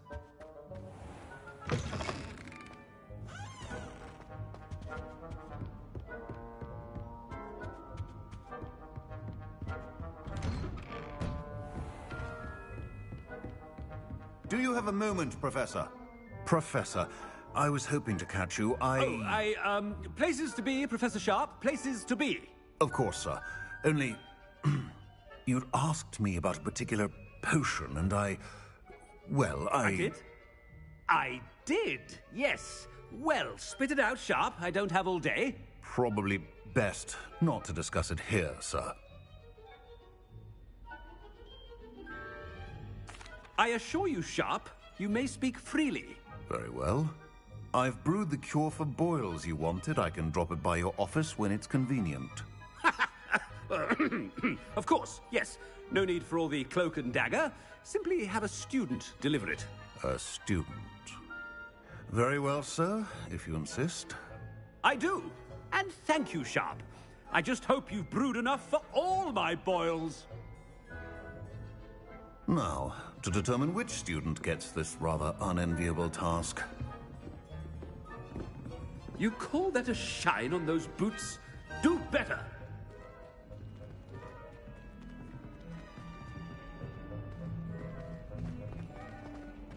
Greetings! I mean, out of my way, children! I thought I heard the headmaster approaching. Gareth! Mr. Weasley, what are you doing here? Don't you have, somewhere to be? Oh, Professor, yes, of course. All sorts of places I'd rather be right now. Do you need something from me? I'm looking for my house elf. Surely you've seen him? Ah, the little one-eared fellow. I saw him heading to the Great Hall moments ago. Muttering on about your, sterling graces, sir. I am watching you, Mr. Weasley. Mr. Redding, who owns Honeydukes, tells me some of his billywig stings recently went missing. Prime potion ingredient. And I know you fancy yourself a skilled potioneer. What? But, sir, I haven't been anywhere near Honeydukes. Bah! That's enough from you. Just know that I have eyes and ears everywhere. On your way, Mr. Weasley.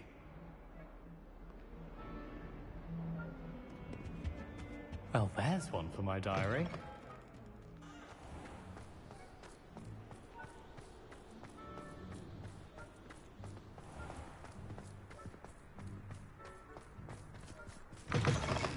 Has anyone seen my ivory-handled hand mirror? Of course you haven't. Headmaster, here, what could he want? Mr. Gaunt, where do you think you're going? I beg your pardon, sir. I'm simply on my way outside. Taking the day off, eh? Typical student, wasting the hours away. I have to write 20 inches on Dittany and its uses. Was heading to the greenhouse. Ah, yes. Mixed with, bubo tuber pus makes a fine, mustache paste. Yes, mustache paste. I find. Are you feeling all right, sir? You don't seem yourself. I assure you I am quite healthy, Gaunt. If I need a medical diagnosis, I shall head to St. Mungo's. If you must speak with me, consult my secretaries or what have you. Now move along. Professor, a word? Professor Black, again, it is not too late to reconsider your decision regarding Quidditch. We could still have trials and a somewhat shortened season. It would be better than none at all. But the injury, Madam Kogawa. Professor, more than one student has taken a bludger to the head on our pitch. I dare say it knocked some sense into them. And they're fine now. The fact that it happened to be a pureblood, well, that's no reason to... What nonsense! That you would trivialize the health of a student over a silly game. A silly game? You are quite impossible sometimes. Sir, I've a good mind to write to the Department of Magical Games and Sports at the Ministry about you.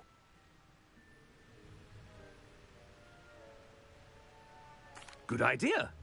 I can even provide the parchment should you need it. Now, where is my elf? Parchment? Very well, I will, and with pleasure. And I spotted Scrope in the Great Hall. Seems to be avoiding me. I wonder why. Good day, Madam Kagawa. What did we do to deserve him as a headmaster? Stand proud, purebloods. The future is yours.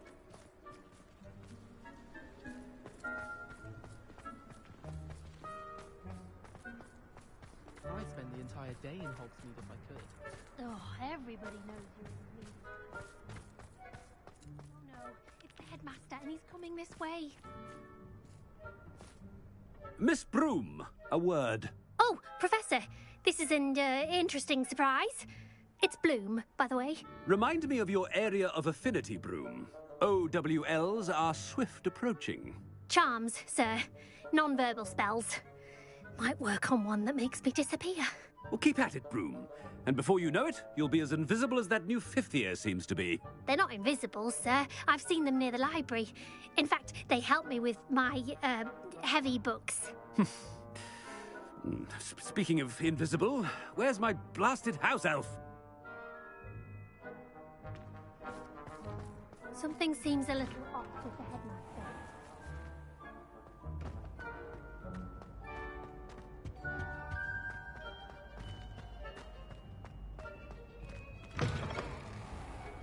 I haven't time for any of you at the moment. None. None at all. Move aside.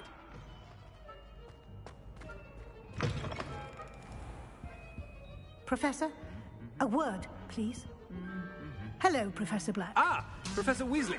How delightful to see you. Sir? Since I have you here, I wonder if I might, speak with you about Professor Fig. Oh. Very well. I've decided to give him a bit more, leeway with his time. Leeway, Professor? Are you sure that's wise? I confess I do worry for his students. He's rarely here as it is. Ah, well, yes. He's handling some official ministry business for me. I see. But, sir, if I may, I am wary of how much time the new fifth year seems to be spending away from the castle, supposedly on Professor Fig's behalf. I've heard unsettling rumors of their escapades. Everything from sneaking into the Forbidden Forest to confronting Ranrock's loyalists and Rookwood's lot. What? Goodness. You cannot believe everything you hear, Professor. No, you cannot. I mean, I shall keep an eye on Fig. You simply keep doing the wonderful job that you're doing. Simply wonderful. Thank you. But I'm happy to look into... Good. That'll be all, Weasley. I mean, Professor Weasley. Good day. A wonderful job. Leeway for Professor Fig. I shall never understand that much. That ought to give Professor Fig some breathing room.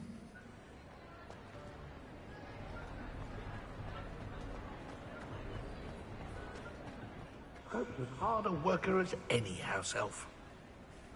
Scrope! Oh, greetings, Master. Remind me of the password to my office.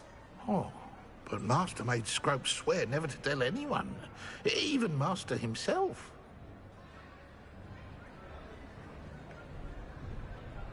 How dare you question me? I've a mind to give you a matching set of ears. Yes, sir. Of course, sir. Scrope begs forgiveness. It is the Black family motto, Master. Right. Of course. Master does remember it.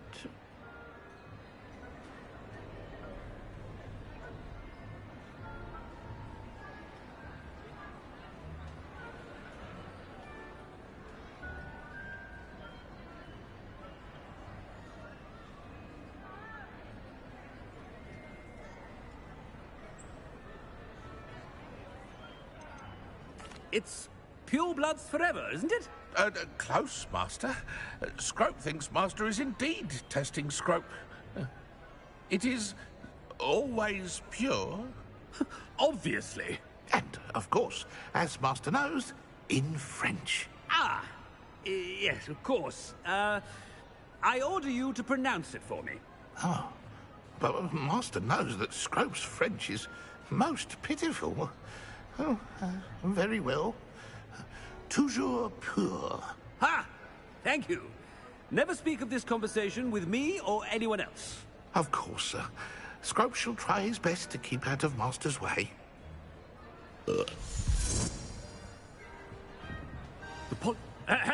Attention, students. I hereby decree that the Great Hall be forthwith decorated in the noble banners of Gryffindor. I shall be taking no questions at this time, or ever.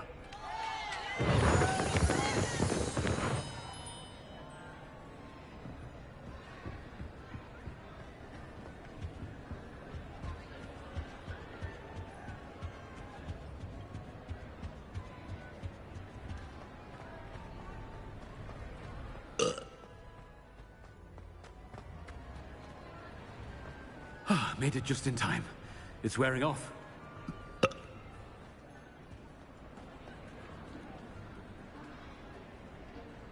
Fig was right. I can't believe it worked. Now to speak the password to the gargoyle. Revelio.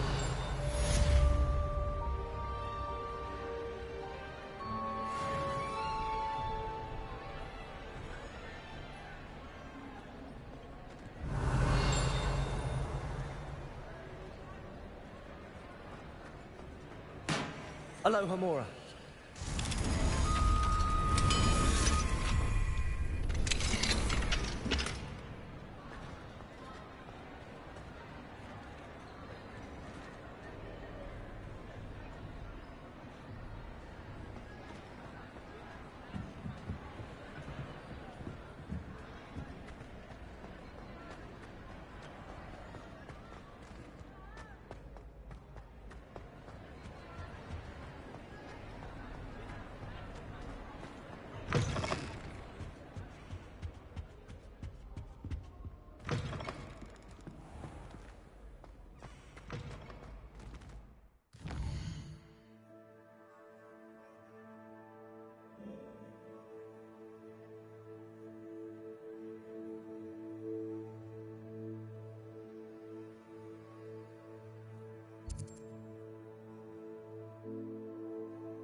Revelio.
Revelio.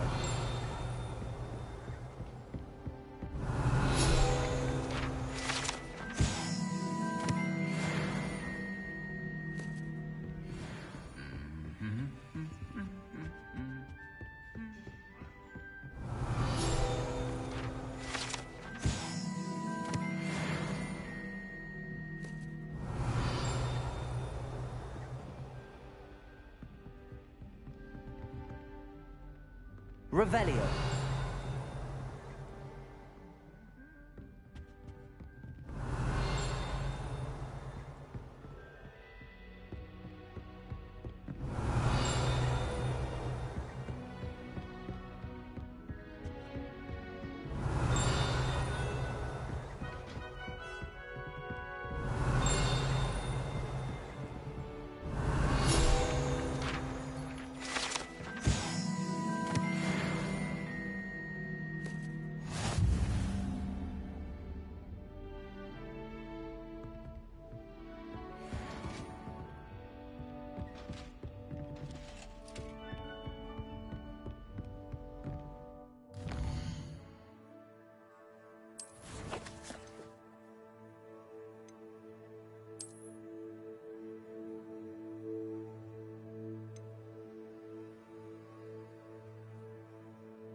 Revelio.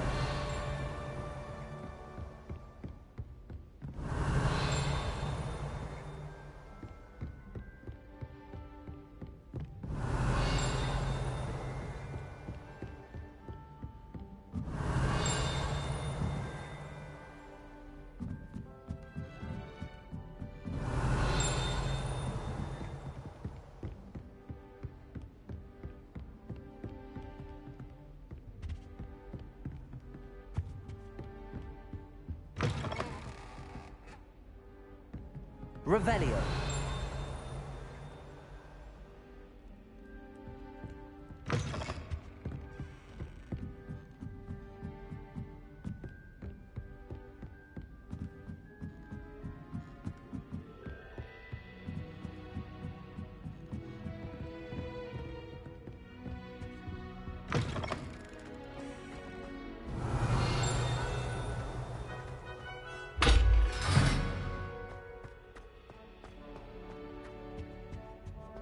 The gargoyle. That's where I need to speak the password. Toujours pure.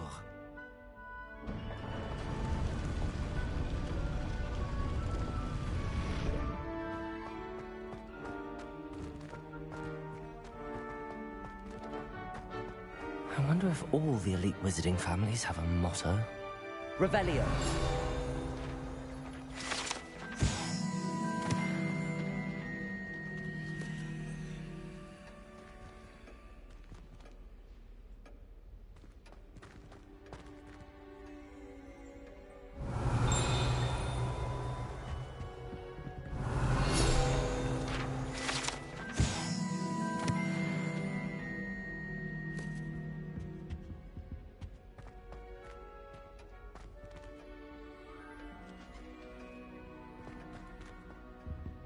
Revelio.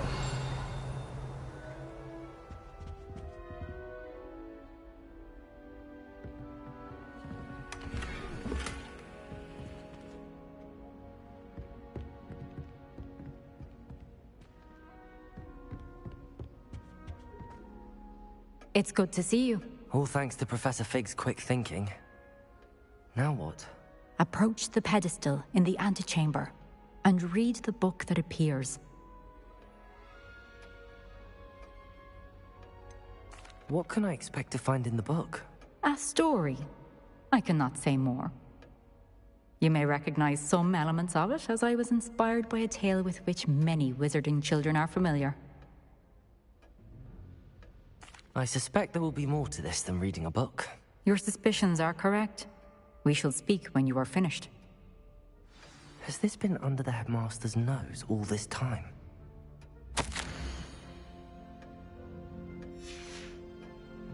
Revelio.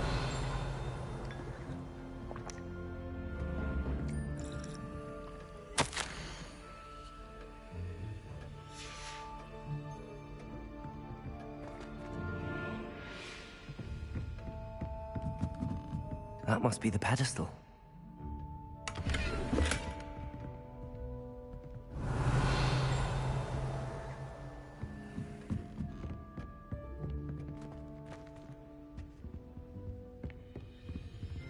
Aloha, Mora.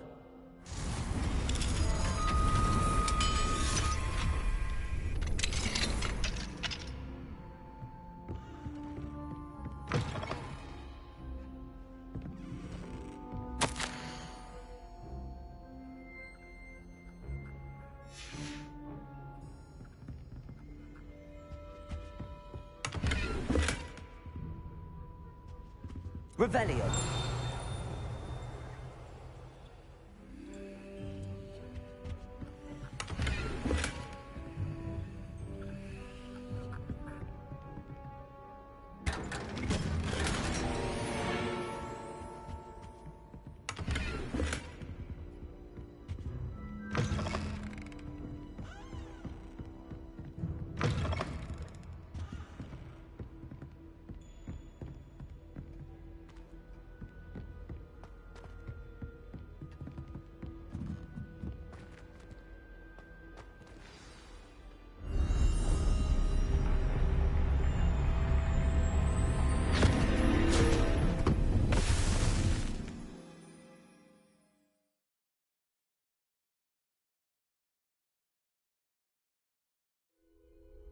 Where am I? Professor Fitzgerald? Can you hear me? I am here. In this place, you may call me Neve. You shall be witness to a fable. Pay attention. Things are not always as they seem. You must move swiftly and cautiously. Use the tools you encounter to find me. The first you will need is a cloak.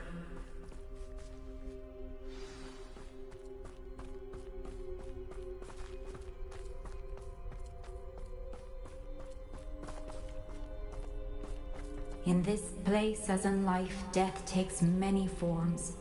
Avoid each of them at all costs.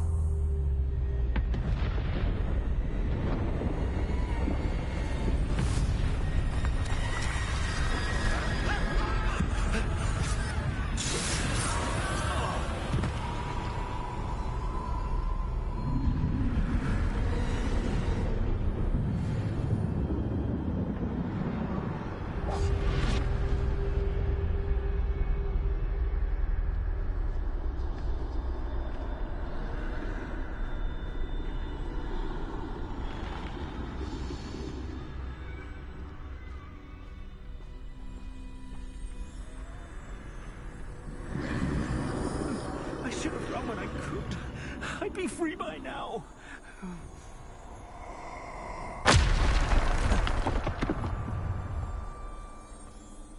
This is my chance.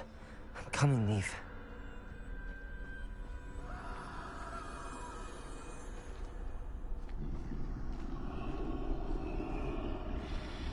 I need to time this just right.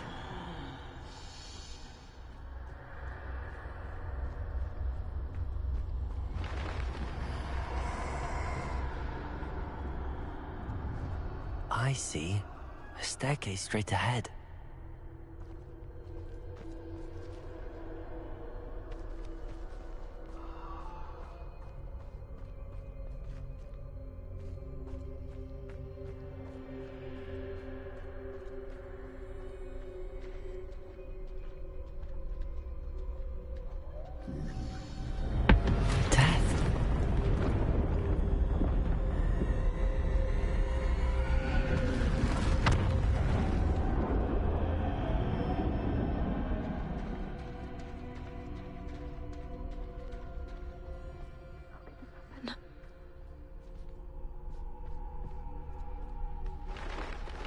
A ladder. Perhaps they won't be able to find me if I go up there.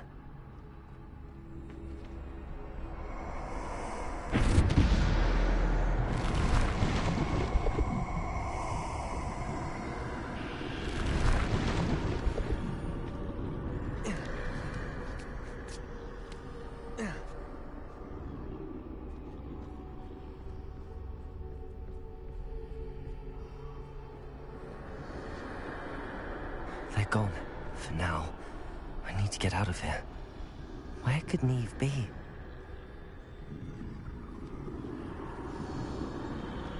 Too many. I must cross this road as fast as I can.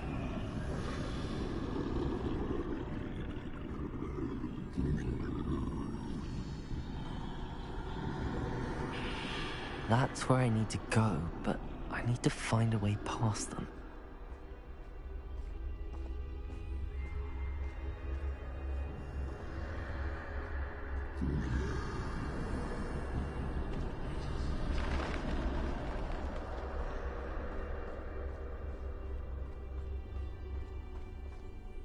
Nothing this way, but more danger.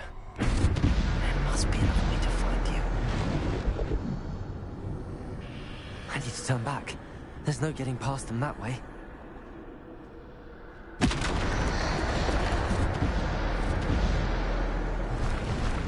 That doorway looks like the... closed tight. No way but forward, I suppose.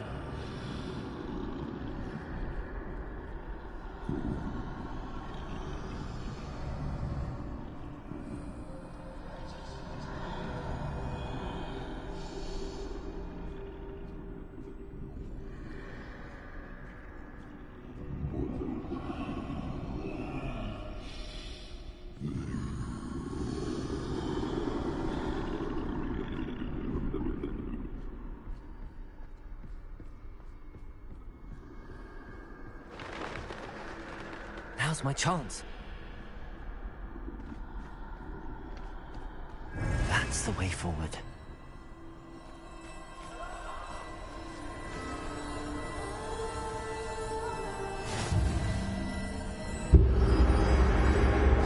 Can this be? I think I'm invisible.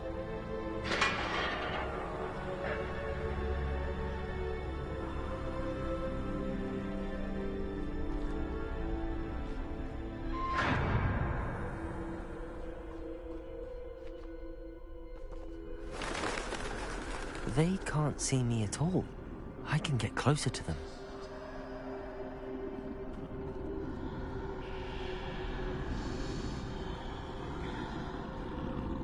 This is the way forward. Finally free. Now where are you, Neve?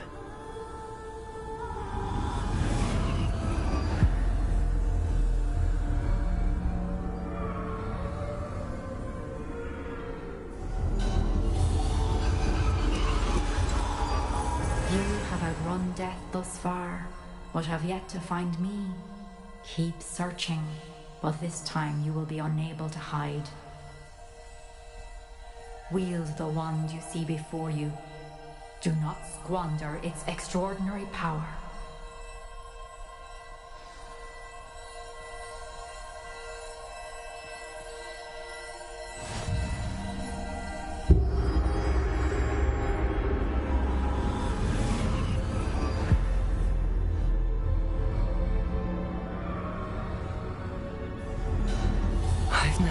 Such power. Revelio.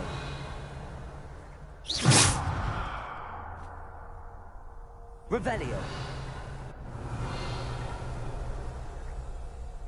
Bombarda.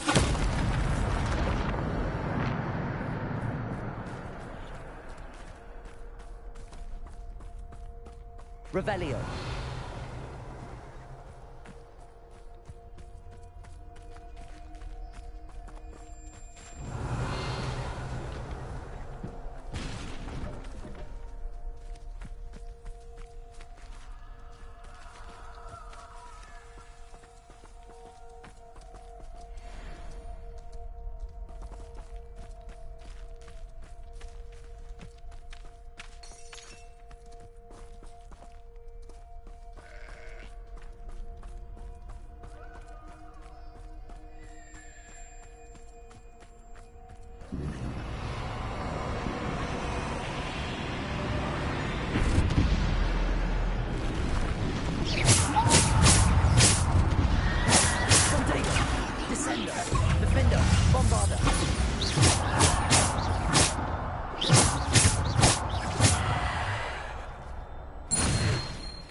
Defender! Bombarder!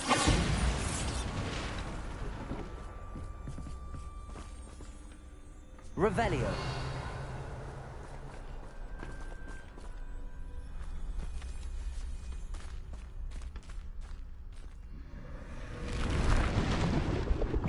Defender!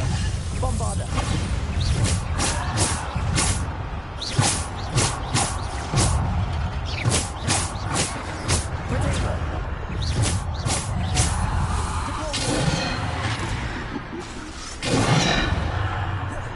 Defender! Bombarder!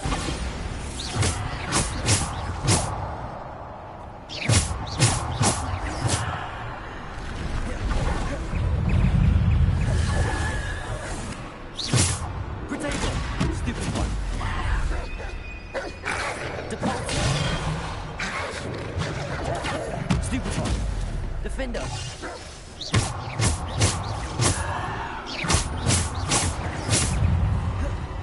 Defender!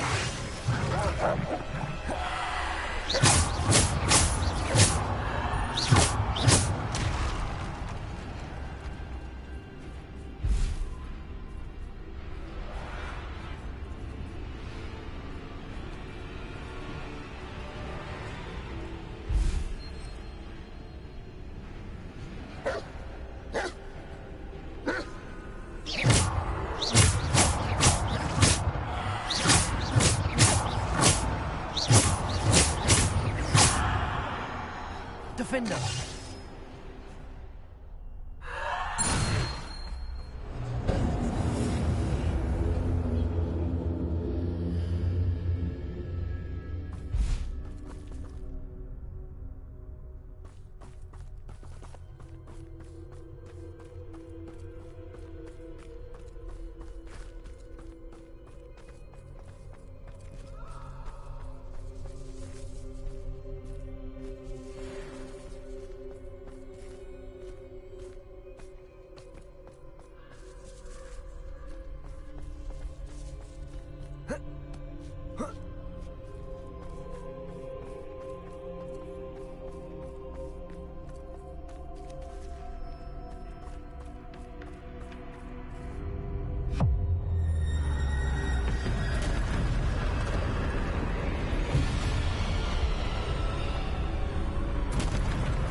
Defender!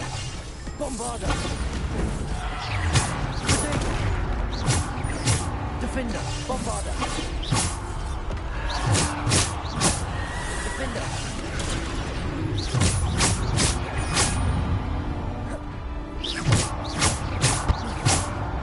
Descender! Depulsor! Bombarder! Defender! Potato!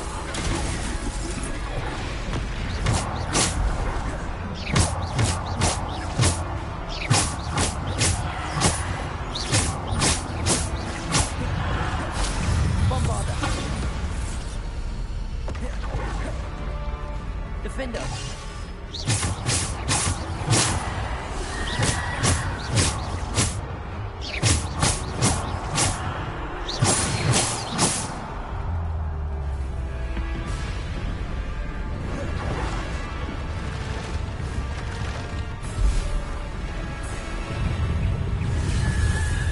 Potato!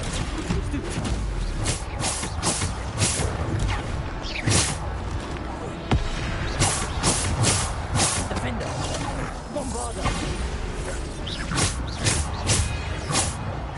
Defender! Bombarder!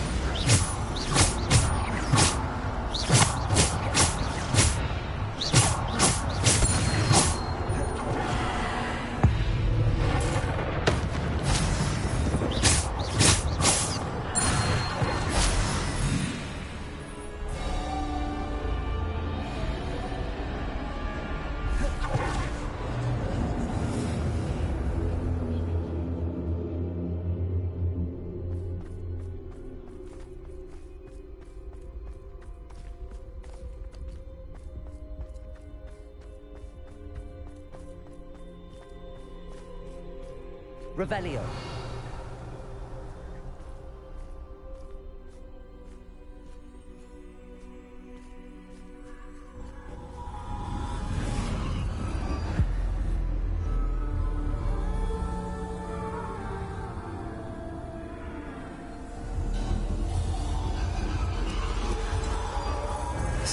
stone. This must be for me.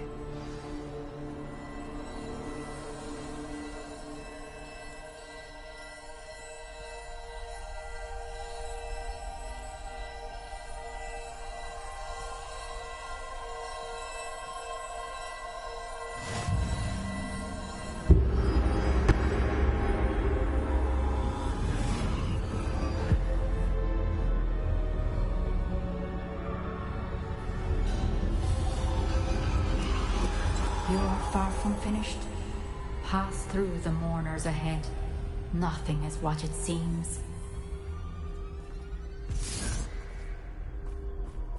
I can't believe she's dead.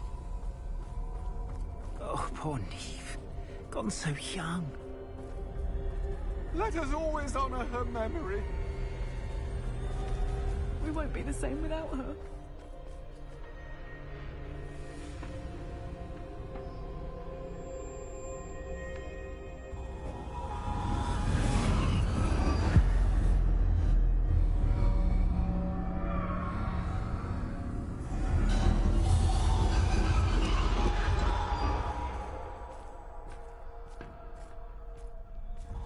You found me, but you cannot undo what has been done. The magic of the stone can only conjure a shadow of my former self.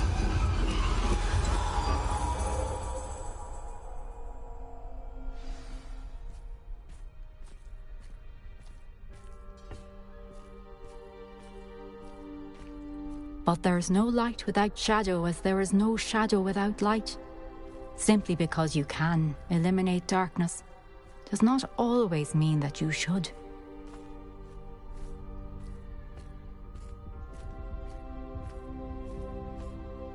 Remember that as you witness my memory.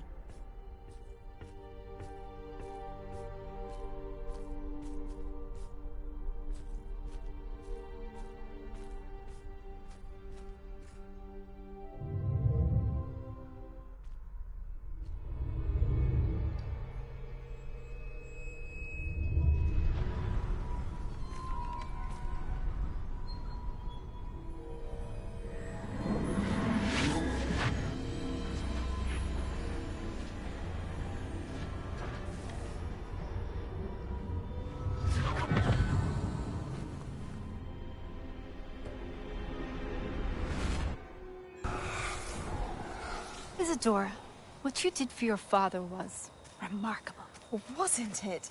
And Percival needn't worry about the strands of emotion or the traces that this magic leaves. I found a way to contain all of it. You haven't stopped. Goblin Silver. You spoke to a goblin about this. Don't worry, he has no idea what we're containing. We don't know what effect any of this may have. The emotions, the dark traits. You sound like Percival. And as it happens, I do know.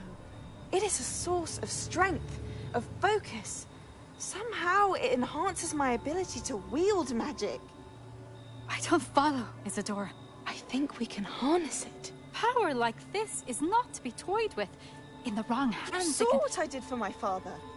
Oh, Neve, imagine the good we could do. Everyone is in some kind of pain.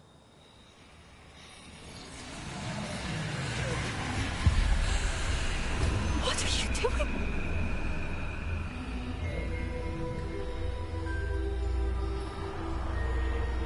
Breathe it in.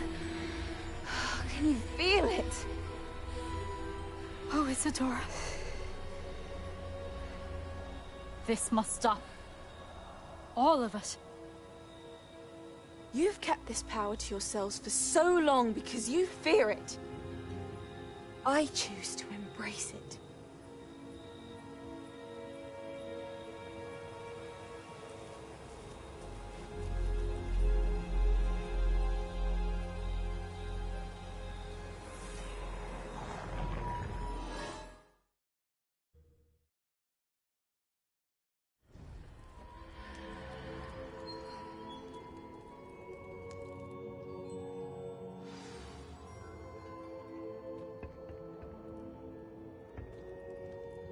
Revelio.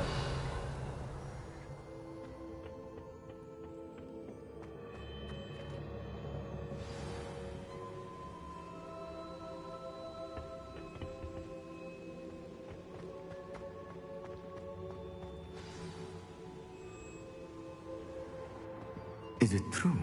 Has someone completed the first 3 trials? It is, and I have. But you are so... Young? I know. You must be Professor Bakar. I am. Pleased to meet you.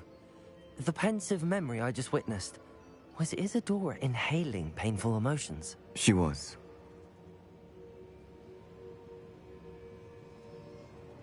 I was amazed to see that it seemed to give her some sort of power, and that she could harness it. But how? I worry that you seem more intrigued than repulsed. I hesitate to reveal the location of my pensive to someone who, perhaps, has yet to understand the responsibility of power. I can assure you, Professor, I do. In fact, what you don't yet know is that a dangerous goblin called Ranrock has accessed the repository at Rookwood Castle. He has learned to harness the contents of it as a source of immense power. He plans to use that power against wizardkind. We have no time to waste. I see. Nonetheless, the knowledge you shall gain after you witness my memories is too valuable to share without further consideration. I shall require time to confer with the other keepers. It seems we have no choice but to wait, frustrating as it is. I heard what you told Professor Bakar. Isadora was inhaling emotions to gain power? She was. And she pulled emotions, as she did from her father, from Professor Fitzgerald, without permission. Monstrous. What's more, she said that she found a way to store the traces of magic she extracted in goblin silver. The repositories? Possibly. There's something I didn't get a chance to tell you earlier. Ranrock has been digging at locations tied to the 5 names he found in the journals of a goblin metalworker named Bragball. 5 names? The Keepers, and who else? Isadora Morganac? Precisely. That's how he's been one step ahead of us. Gringotts, the Tower, Rookwood Castle. If the Keepers won't tell you where the next trial is yet, I say we at least maintain a watch on Ranrock. Perhaps he'll lead us to more information. Perhaps. I hope to hear from Lodgok soon. I haven't heard anything since I learned of the drills. Oh, and as you've probably guessed by now, your polyjuice plan worked like a charm. I knew it would. I may have done too good a job distracting Black. I had no idea he can't hold his fire whiskey.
I shouldn't have reacted so bitterly about your goblin friend.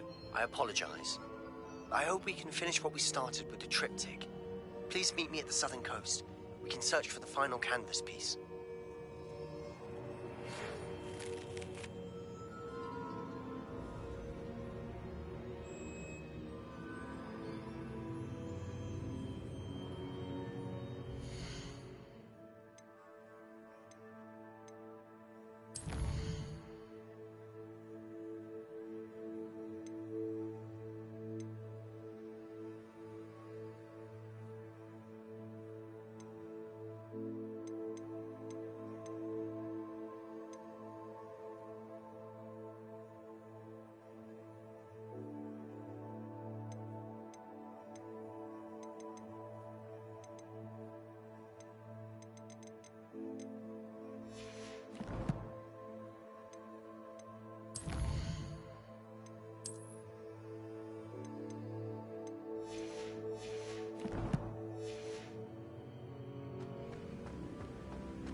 pillow. In today's lesson, we will cover a truly thrilling event.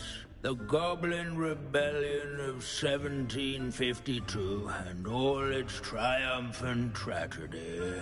But more specifically, we will address the devastating effect it had on the wizard milling industry.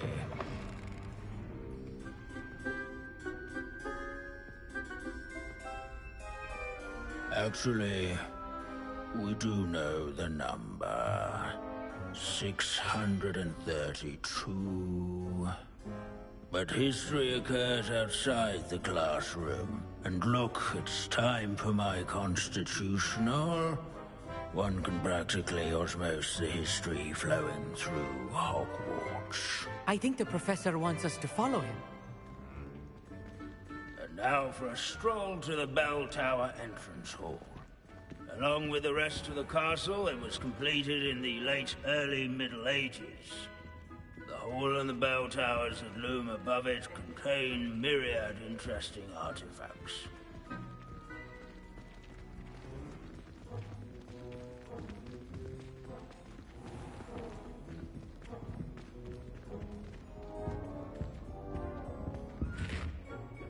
Good to see you again. Recovered from that nasty bout of dragon pox, have we? That wasn't me, Professor. I'm new here. Are you? Well then, welcome.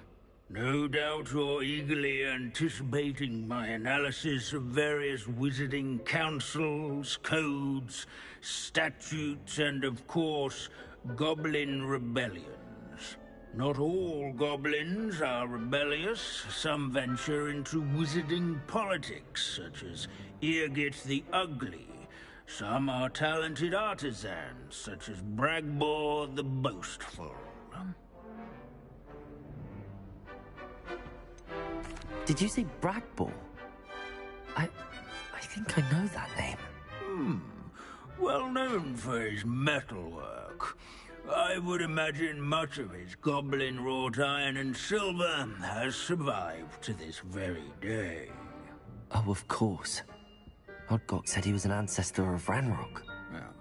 Where were we? Oh yes. Back to our class topic for today. Grimbold Weft. Another notable historical figure. He's right nearby. Curious students can find him on... Revelio.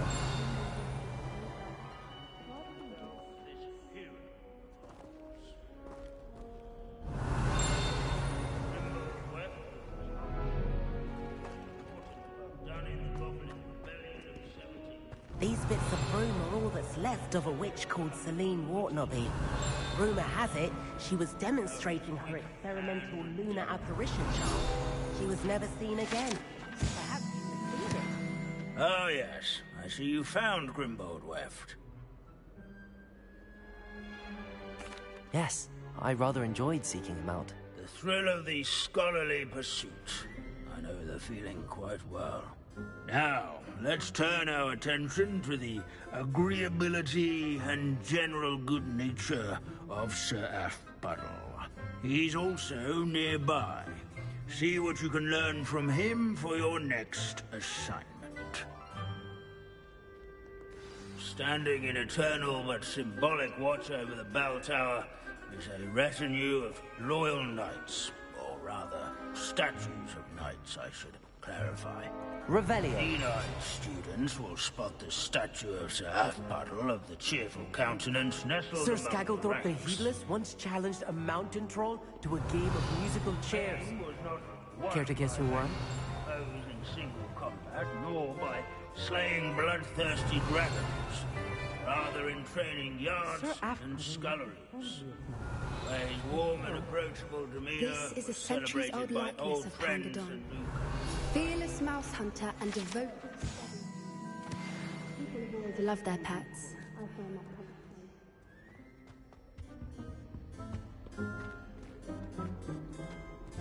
There's There's nothing quite so magical as history.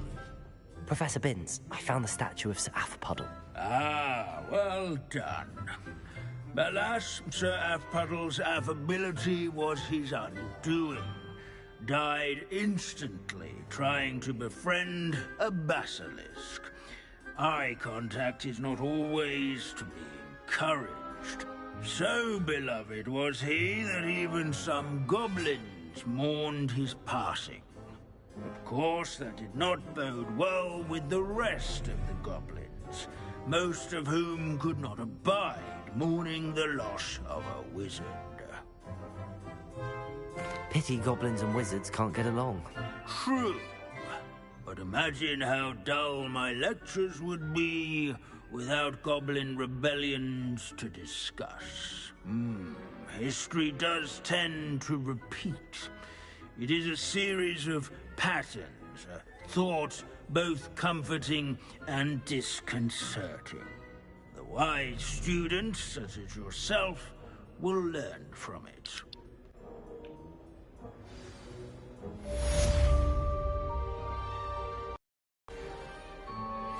History is written by those who do their schoolwork, so they say. Or at least Kako I ide? like to say that. Ima hladnoće.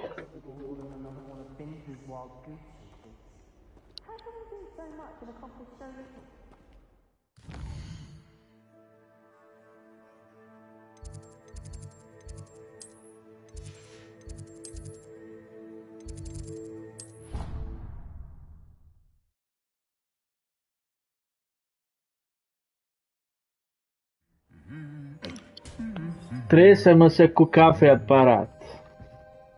Neka boli i ovo, nek da pada snijeg.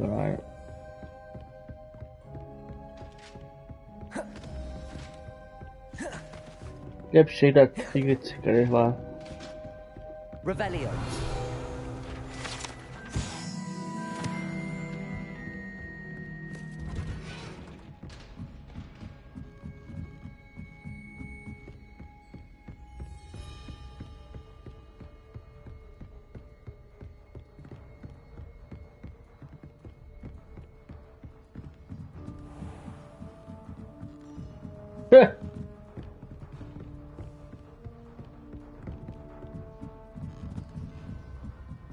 Znači nije puno suhog mesa.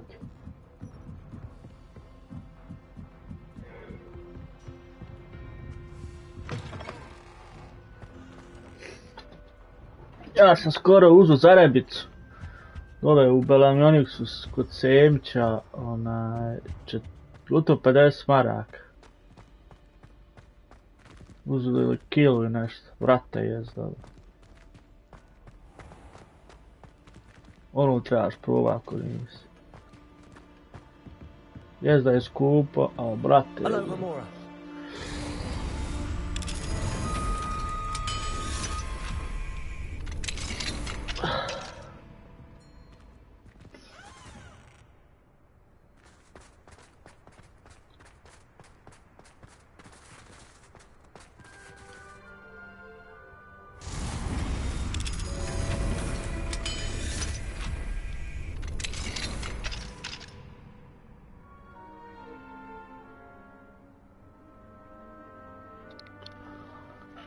A Semić mesnica nema veze s Belamionixom. Probao sam ja u BCC u svom mesu.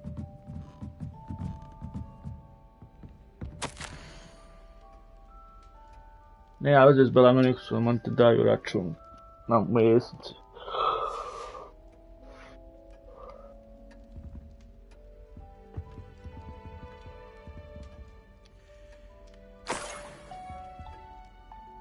Key of admitted uranium. Revelio.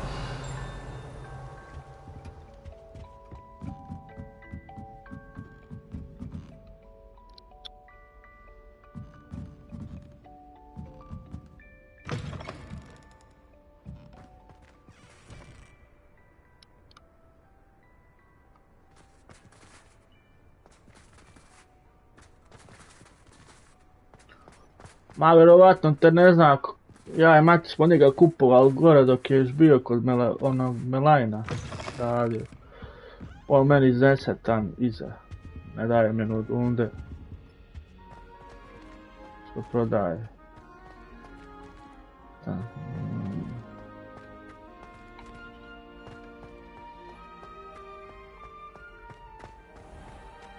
On je stariji do duša, najmlađi.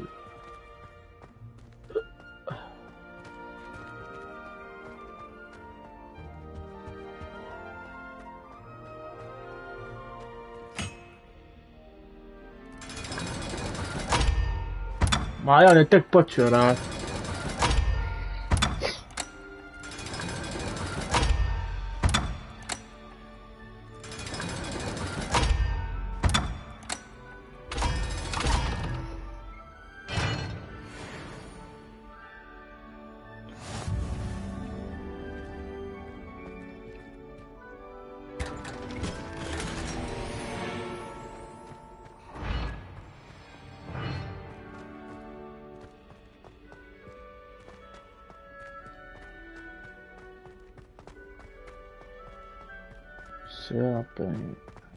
Revelio.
What do you have in store for me this time? Revelio.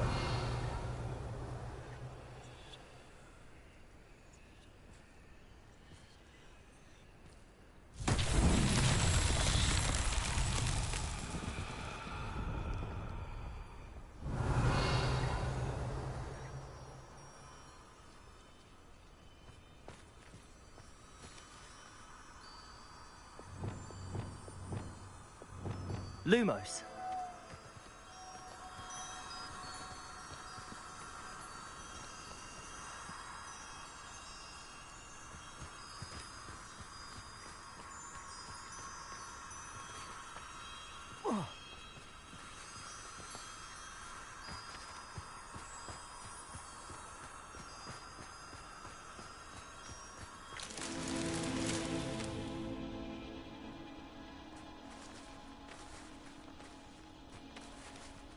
Revelio.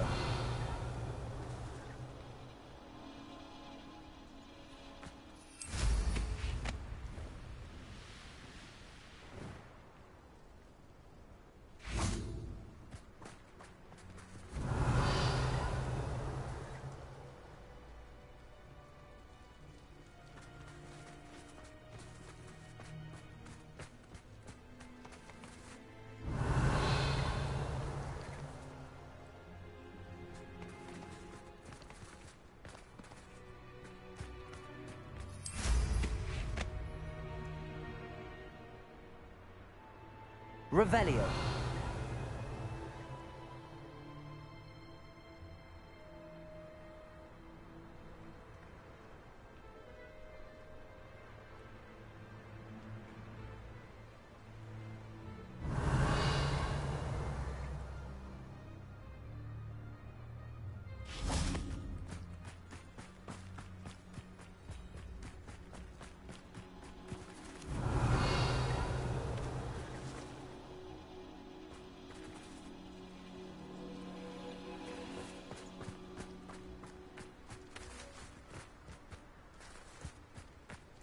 Revelio.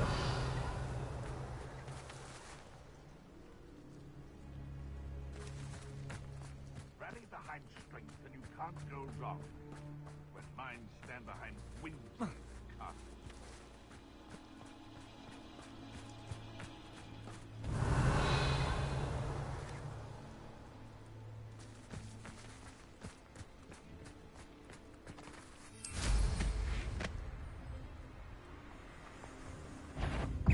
Stop right there! Expelliarmus. Bombarda. The beasts around here can sleep a bit easier now. Revelio.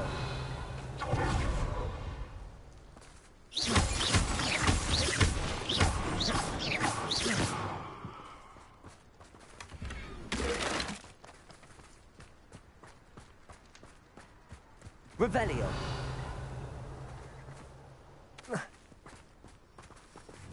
Lumos. Expelliarmus. Lumos. Expelliarmus.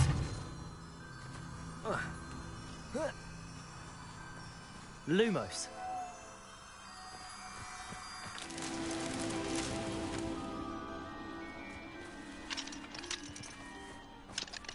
Alohomora.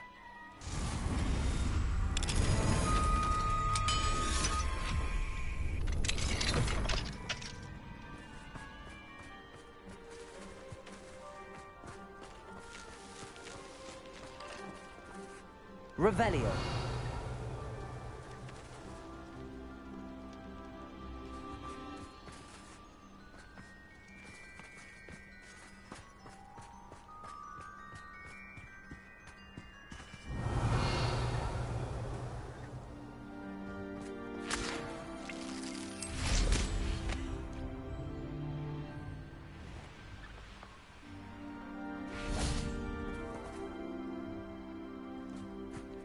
Revelio.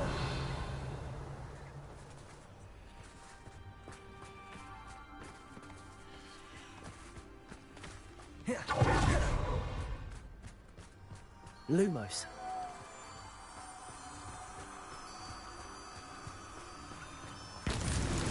Merlin himself would be proud.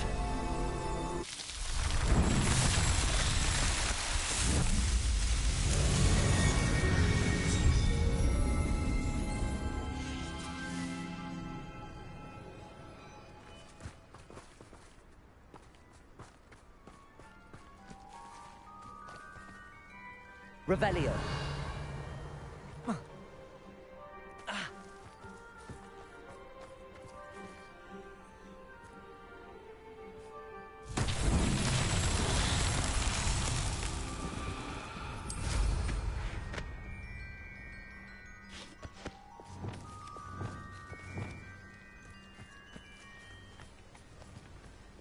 Depulso.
Bombarda.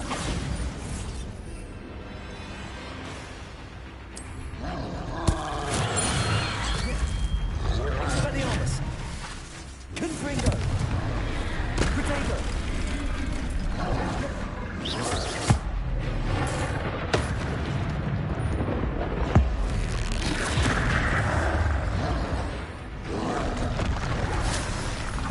Bombarda. Expelliarmus.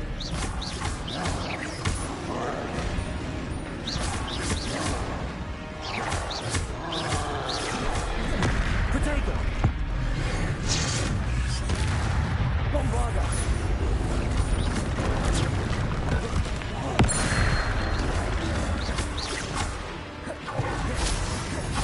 Defender. Expelliarmus. Confringo. Bombarda.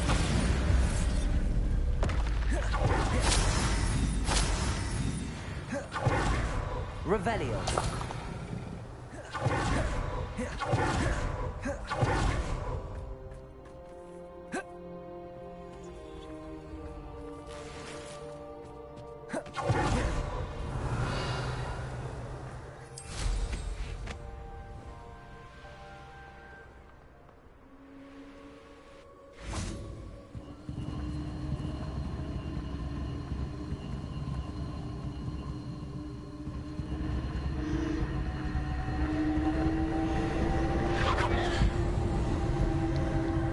Hallo, hallo, welkom.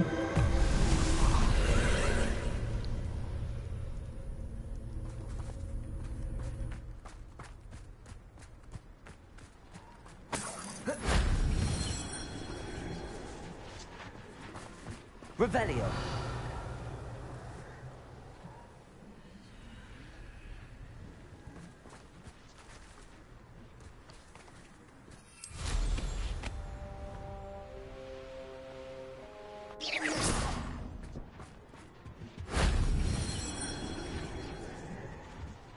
Revelio.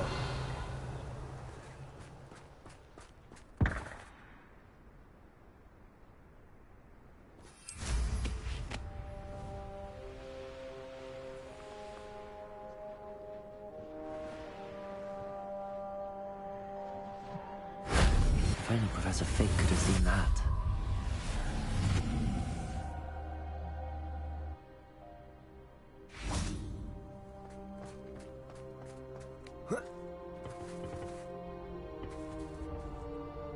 Confringo.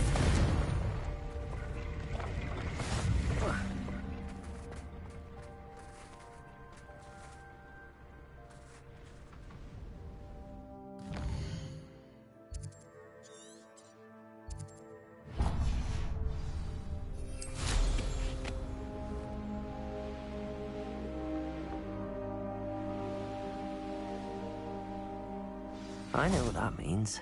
Merlin. Revelio.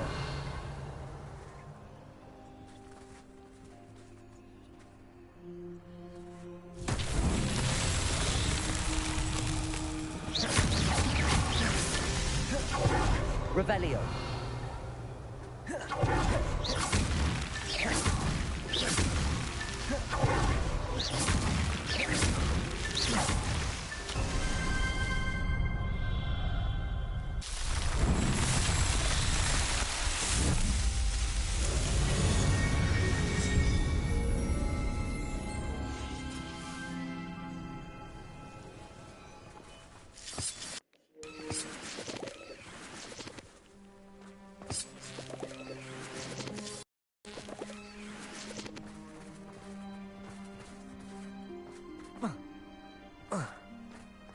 Revelio. Bombarda.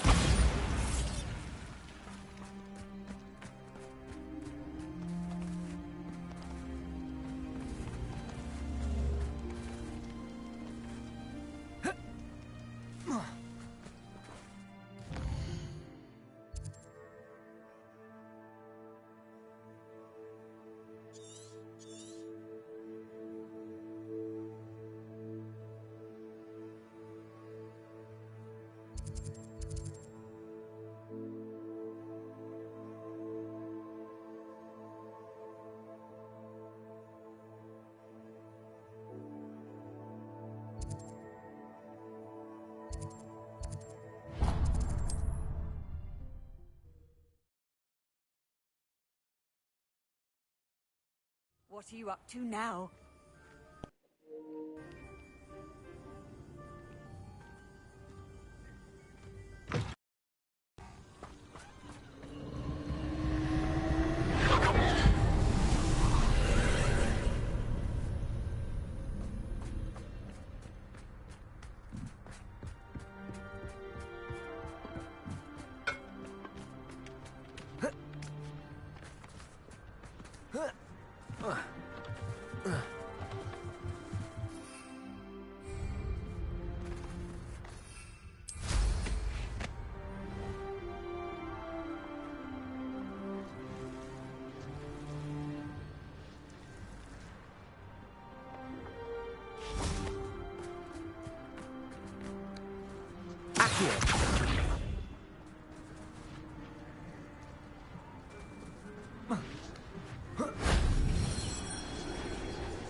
Revelio.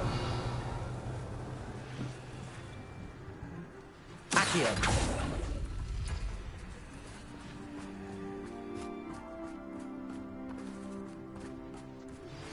That relic is the key to saving Anne. I know it. Bombarda. You can.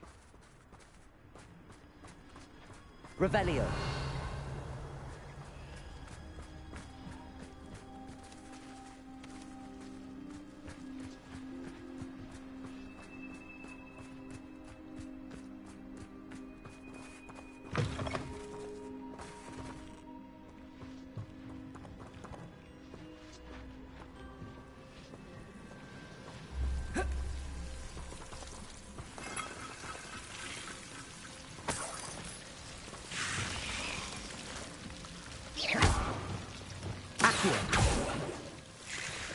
Confringo.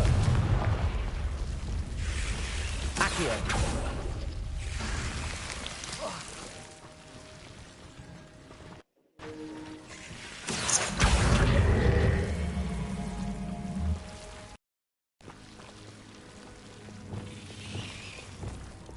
Lumos.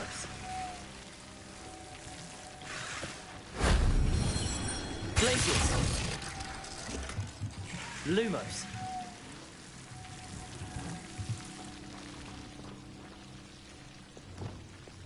Accio. Wingardium Leviosa.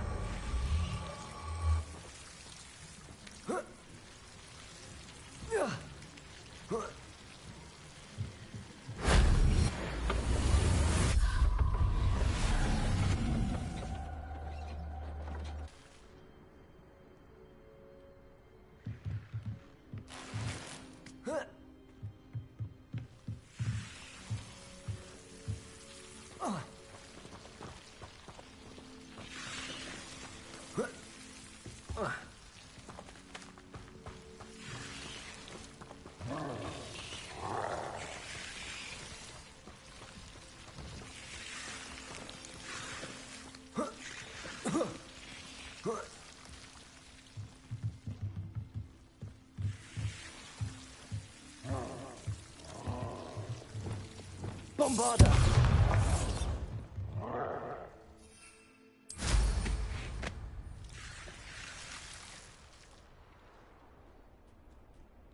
Revelio.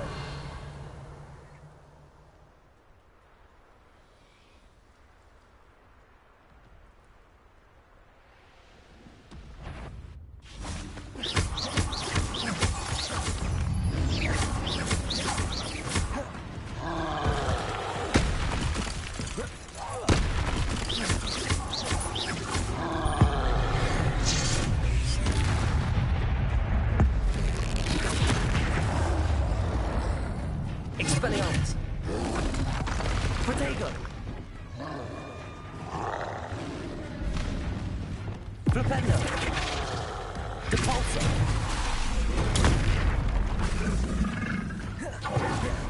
Flipendo. Crucial. Defendo. Protego.